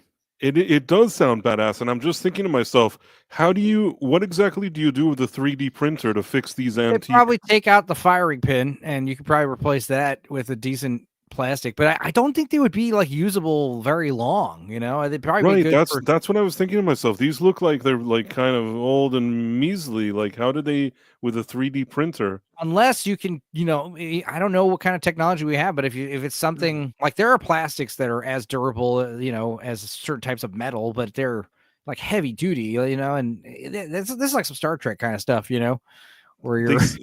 Alec Baldwin's finger says they sound fun. They seem like they were on this like awesome trip with themselves. They're like, dude, let's like take all the things from the antique, because it's such an elaborate and strange scheme to take the antiques from the museum and with a 3D printer and like pounds of like weed and a buggy. Like, I don't know, these guys sound like they're bonkers. But somehow there's a part of me that has some kind of strange respect for the adventure that they went on. What if like they sounds like a weird MIT final. Yeah. What if they like stole the guns and found out they were unoperational? You're like, oh damn. But then like through ingenuity, they're like, well, if we bust out the 3D printer, all we gotta do is steal a 3D printer and we make the missing firing pins.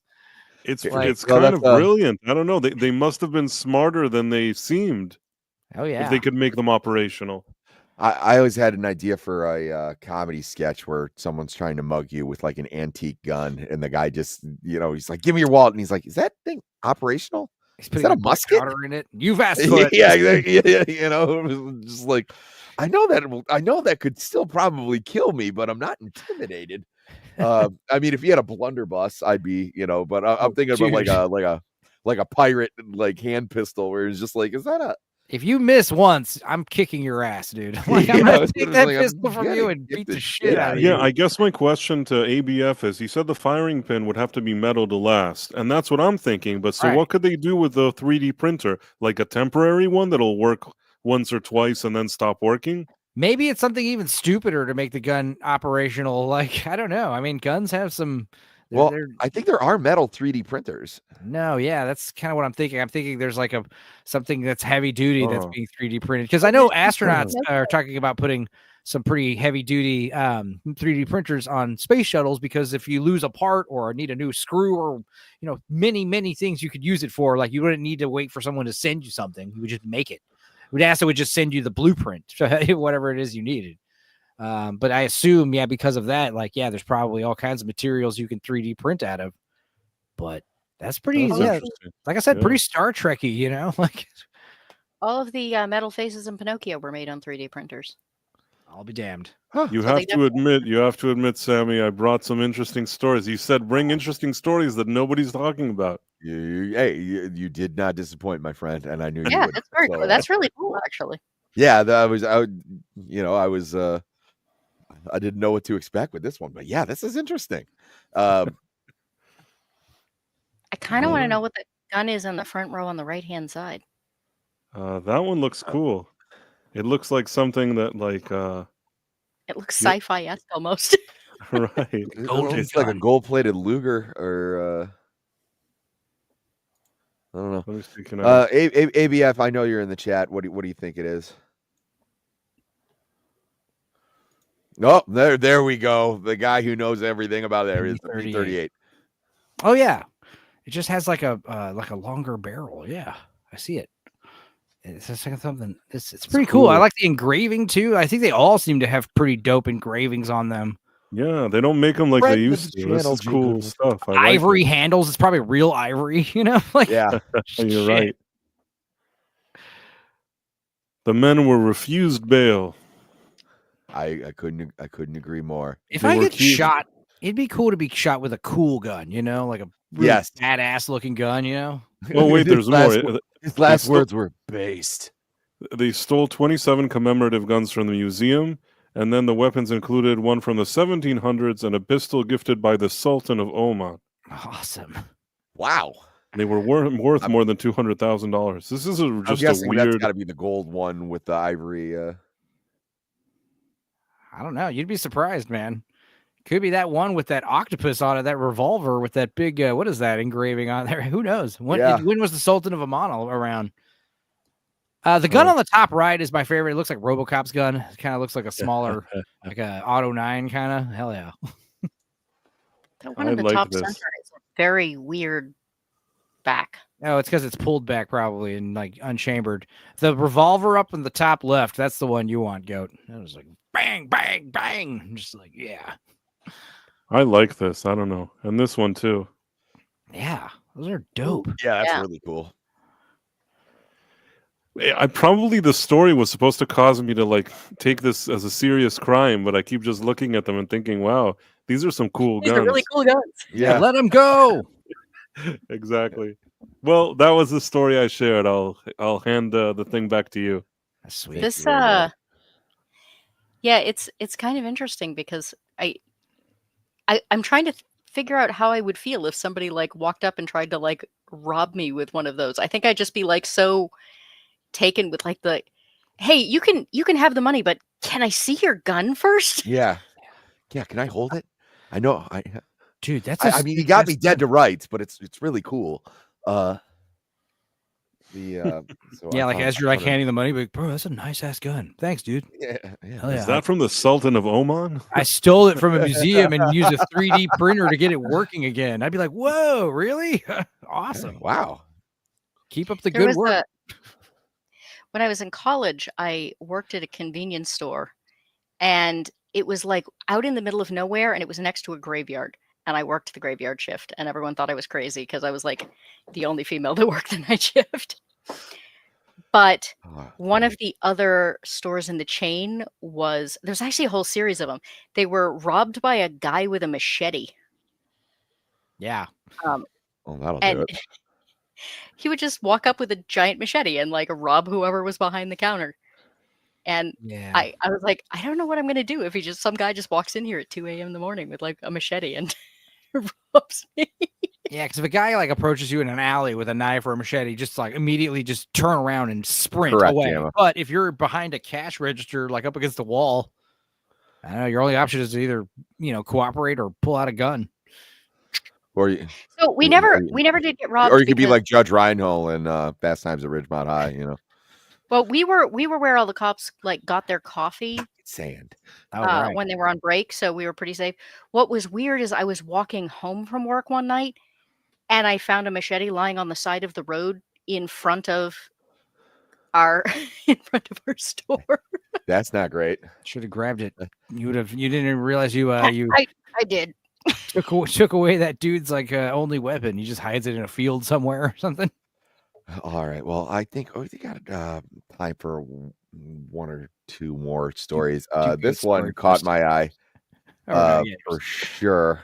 Is this man in West Virginia? he was arrested and he got caught with apparently everything. Deputies, man arrested in Mingo County with 9 different types of drugs, guns, and cash. And they have let's see, they have photos here. And He had 9 different types of cash from various. yeah, it was like he had Deutschmarks, pounds. All right, so we got this fella. Was he at a right here. rave? Usually, the rave. Yeah, I was gonna say this guy had quite a bit. So you can tell he's a winner. But Yeah, where'd they arrest his ass? Please tell me it was a traffic stop. Picture, but not so much in the Mingo County, West Virginia. Man 33. in okay, wait. But I just thought it was Mingo County, but okay. No, never mind. A McDowell County man was arrested in Mingo County on Friday after being caught with cash, firearms, and several different types of drugs. Steve Coleman, 33 of Ledger, was taken into custody by deputies with the help of West Virginia state police troopers, according to the Post. So he faces charges. Let's see. Oh, that wasn't a very long one, but I mean, you could see here. Meth, fentanyl, oxycodone, hydrocodone. Oh, he had pills, cocaine, ecstasy, Dilaudid. I don't even know what that is. Dilaudid. Dilaudid is that's like a heavy duty painkiller. Suboxone, I know what that is. Yeah, Suboxone. Yeah, is what it's they give medication people that all the like doctors get 'em off tell drugs. you is absolutely not abusable and not addictive, and all of my clients would tell me he absolutely was. Wow. But again, was he at a rave? Did they bust his house? He's a drug dealer. Was he making a road trip? That's just that's crazy. Please tell me he had all this like on his person. That's a weird combination of drugs. Yeah, I mean he's obviously a drug dealer, just like making stops, like whatever you need, bro. I got it, bro. I got weed, I got hydrocodone, I got meth. Yeah, they call me potpourri on the streets. Yeah, I'd be like, just the weed, please. I got Suboxone, I got Dilaudid, but what? Fuck, I don't know what that is. All I can think of is like the dude that used to travel around in like hot dog stands that carried the box that hot dogs, chips, sodas. You know. That's awesome. Popcorn. Yeah, I hope and yeah, he's got all the. Unfortunately, my understanding is that in West Virginia, like coal mines and drug dealing are pretty much your only options. Big Ship says, Sammy, there's an easy trail mix joke here. There is a trail mix joke. But that's actually what I'm referring to when I'm in Ryan's chat, letting everybody know about my trail mix. It's not just nuts and raisins and sometimes the occasional M&M. It's Suboxone and oxycodone, hydrocodone. Yeah, all the goods. Rockin'. I'm just looking through. Coleman seems like a fun time, dude. Yeah, he looked bummed out. Yeah, it's a lot of money he lost for sure. Like he's You gotta start over on square run, especially if they busted your house and took everything, you know. Well, but usually, and with that kind of stash, he's probably working for somebody else, and that somebody else is going to come looking for their stuff. Yes, I hope all the drugs were bought and paid for. In, my dear. Yeah. But okay, well, that I don't. Sometimes I just grab them by the headline. They're not. I was expecting that to be a much larger story. That was only like 2 paragraphs. But he's the guy going in front of the judge, going, "Could I please not have bail?" Yeah, because there's going to be a bunch of people looking for that guy. I completely agree, Eraserhead. I'm all about psychedelics. I would much rather. Everything else just sounds like a bad time. I took a bunch of mushrooms Friday night randomly. That was fun. Yeah. They just like out in Ann Arbor and everything. Like they completely like decriminalized all that stuff. So you can literally go to a dispensary and buy them. Midnight I decided to just randomly drive to Austin and spent the weekend there and trip balls, watch Moulin Rouge. that would be an interesting one to watch while tripping. All right, well, we'll end it out with this story. I found this one to be hilarious. So, shopping center sparks outrage after blasting Baby Shark on loop to deter homeless people. So, shopping center has been criticized for playing the popular kids song Baby Shark to deter homeless people from loitering on its stairwells.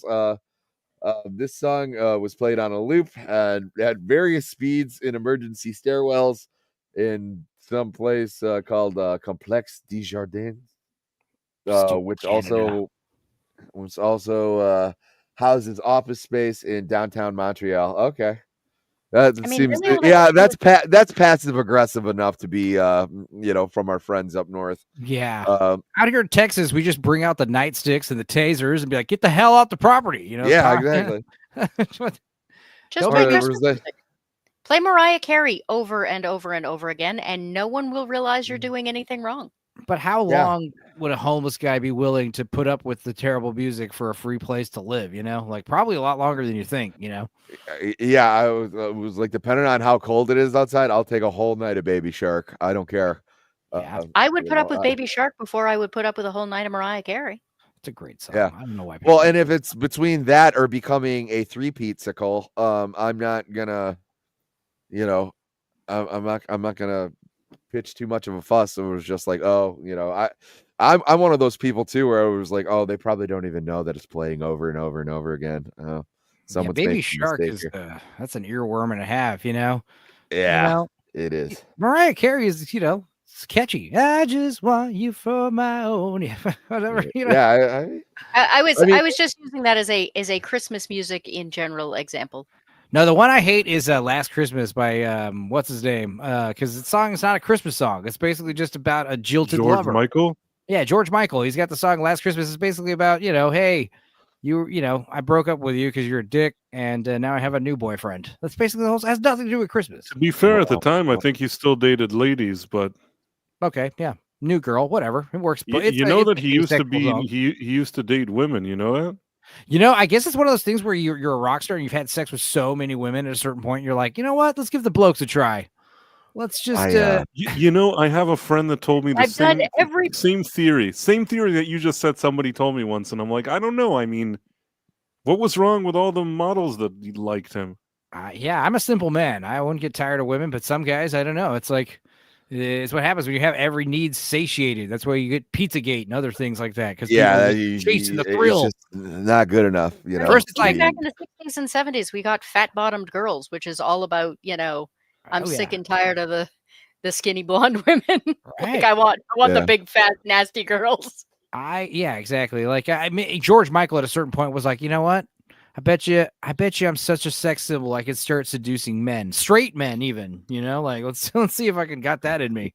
That's how it happens. I've never been much of a like my family loves Christmas music, and I mean I like a lot of it. I actually prefer more of the traditional music than a lot of the contemporary stuff, but they play this what is it called?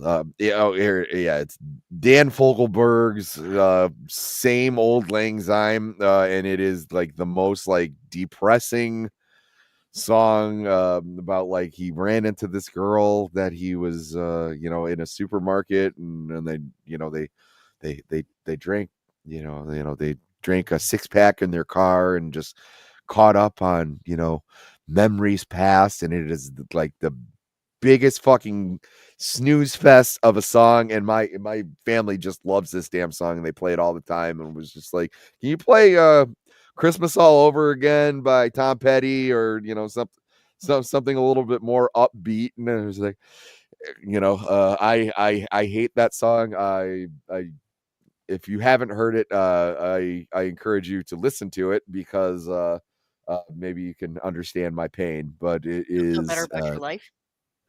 Yeah, it's like it's like abuse or molestation. The only way to ease the pain is to forward the cycle. The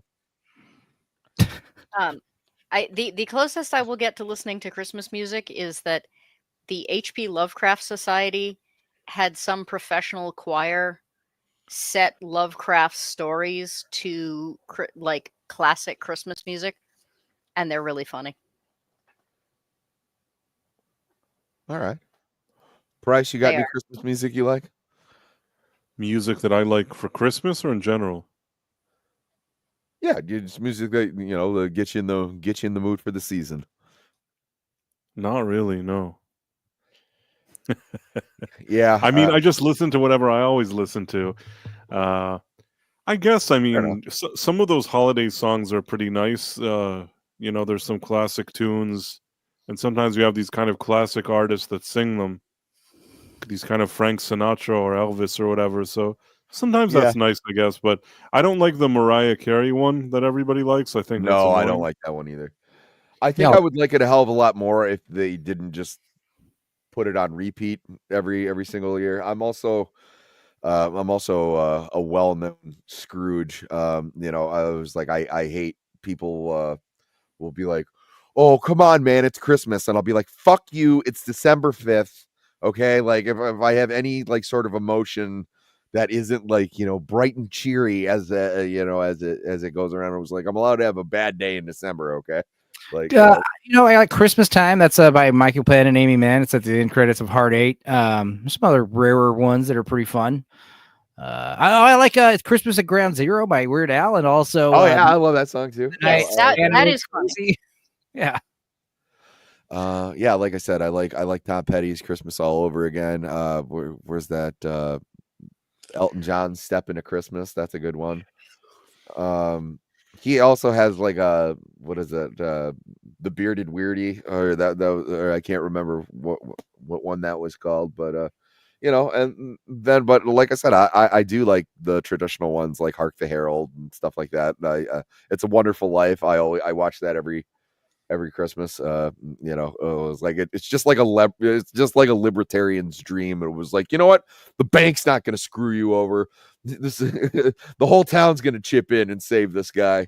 I like that, but the Home Alone score, that's very Christmas. Oh yeah, that'll do it. Come on, guys. How about help me out in the chat? What's some good ones? I love them all. Garrett got ran over by a reindeer. Big Ship, great one. I definitely love all the Frank Sinatra and Dean Martin ones that are so great because you could tell they're drunk, like the Michael Bublé stuff, he's just have yourself a merry little Christmas. I'm fucking drunk. Let your heart decide. It's just like they're so chill about it. I love it. I probably could, if I didn't have a sore throat and a cold, those songs are probably in my wheelhouse to sing some of them. Oh, definitely, Price. Have yourself a merry little Christmas. Yeah. That's exactly like, oh, the weather outside is shitty. Yeah. But I got me some ass and titty. Those I love all of those ones. Let it snow, let it snow, let it snow. Yeah, dude. I agree. I watch Die Hard every year, and that is a good movie. That's good any time of the year. Die Hard. Really. Yeah, it is. Have you guys heard the Virgin Mary song? That's a good Christmas song. Which one is that? How does it go? Let me see. It's like let me Ave see here. Maria. No, it's called let's see. It's called The Most Offensive Song Ever. You guys haven't heard it? It's it goes like this. It's like the Virgin Mary was sleeping when the angel Gabriel appeared. He said, "You're to be the Virgin Mary," and Mary thought that was weird. Mary said, "I'm not a virgin, but I blew a guy last year." But then Gabriel said to Mary, "My child, have no fear, because you could suck all the dick you want and still be a virgin. Mary, you could suck all the dick you want and still not be considered flawed. Although you went to town and you suck some semen down, you're still a virgin in the eyes of God." There's like 2 more verses to that. Wow, that is the hard-hitting journalism we look for. That's good on this stuff, show. Stupenzo. What's up? Mr. Hanky song. We could do like a trio. Yeah, we should. We should. That would be hilarious. That would be awesome. But yeah, I think it's just about on the turn of the hour. I think it's a good time to wrap things And on up. that note, Yeah. Where do you go from there? Honestly, when you get to the Virgin Mary sucking dick, you know that you have You're the whole thing. gotten to the precipice. And like I said, the mother is truth, and she nurses us to health with that milk, and that sweet, sweet milk is named News. So Price, where are you going to be this week? What do you got going on, my friend? Well, Tuesdays and Thursdays, I have the Night Owl at 11:45 p.m. on my live stream channel. I'll probably be on a few other streams in a few other places, and yeah, if anybody watching feels like it, you can subscribe to Price of Reason on YouTube. Everybody's information is in the description. I implore you to check out Price's channel. He's always got something fun going on. Enzo. Let's see. I just want you for my own, more than you could ever know. Make my dreams come true. All I want for Christmas is you. No, I'll be doing my show in a couple hours after Gooch's show, and I got some edited We Watches coming out soon. We're doing Bangkok Dangerous. Me and Gord King watched that. Oh, I love that movie. It's pretty. We're gonna be doing a bunch of Nick Cage movies for December, so that's fun. Yes, dude. Yeah. Hell yeah. It's funny, we recorded them back in like February, so they're finally coming out. Yeah, man, it's fun, and it's been kind of annoying having to edit again, but I enjoy it. But that being said, yeah, I'll be streaming later tonight and hopping on some other streams later. Maybe I'll hop on Sammy's show Tuesday if things fall through. I don't know. Yeah, I'll definitely get back to you on that. I think that would be. I have no problem making that a 2-parter. Sweet. Yeah, and if I'm awake, I will definitely jump on. But it's anybody's guess at this point. Oh, my lovely co-host, Eclectic Goat. Where are you going to be? Going to bed. Oh, fair enough. I keep having to mute because I'm yawning constantly. Oh, no worries. I've been there. Lord knows I've been there. I actually don't think I've got much going on this week, which means finally, maybe for the first time in 6 weeks, I'll actually be able to get my Green Mile script done. I think this is the first time in ages I have not put out a video a month. Which I guess makes up for the fact that I got 2 out last month, but I really want to get this done. It's been in my head for, 5 out of the 6 weeks. And I just haven't been able to get it down on paper. And then I had something land on my timeline and it said, to all you hunters who kill animals for food, shame on you. You ought to go to the store and buy the meat that was made there where no animals were harmed. So I'm going to track that lady down and make some fun of her. Yeah. Well, yeah, you saw me this morning. I was like, I woke up this morning and chose violence on Twitter, and I ended up going back and like deleting some things just because I was just like, you know what? Like, it's not that big of a deal. People can disagree on things. There's just like certain people when I'm getting my news in the morning or just looking for stories and stuff, and it was like, oh, this idiot posted something. It was like, this is the first thing that I need to see that my eyeballs are gonna see. So yeah, but I just can't get on Twitter before I've had my coffee. Yeah, Because that's what it is. because like 100%. seeing stuff while I'm still like half awake, I'm gonna respond in yeah, I'm not gonna respond well. So But coffee yeah, first. but Get a little I dead. myself, you guys know where to find me because we're currently on my channel. But I also have a show that's in the work called Cavecast. It's just gonna be I'm gonna be giving normies a PhD in Batman. There's gonna be a lot to go over. I have some panelists that I'm very excited to have on, and I'm hoping to get that out either if not by the end of the year, definitely the beginning of next year. But people are telling me not to release the show in January. They're like, it's not a great time to start a show. But I was like, well, I don't have anything else going on, and I don't want to like sit on it. I have a bunch of people who agree to be on like panels and stuff. I'm not going to be like, hey, can you do this in 2 months? So but Why is January bad? I have no idea. Everybody's going to the gym because they made a New Year's resolution or some shit. I have no idea, but who knows? I'm just probably going to do it anyway. I was gonna say everybody's sitting around their house like That's what snowed I in. thought.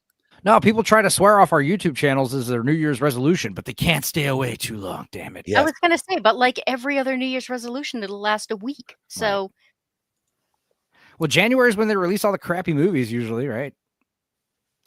Yeah, no. That's how we knew that Captain America is going to stink because they're dumping it in February, and it was like, oh, you mean your summer block? Your summer Black History blockbuster's Month, gonna Sammy. be That's shit why. when. Oh yeah. That's what I bet you they'll try and run with that, but no, they're just trying to just get that stuff out there.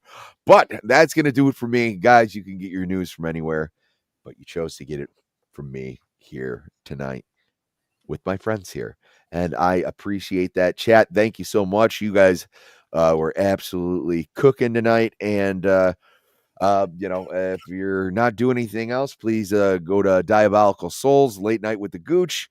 And then right after that, you just head right over to Stupenzo's channel. If I'm awake, I'll be on there and probably fall asleep on there. So he doesn't mind. He just kicks me off. I try my best. But you guys have a great night. Be good, everybody. And I don't know. Happy holidays. I got nothing. Good night, guys.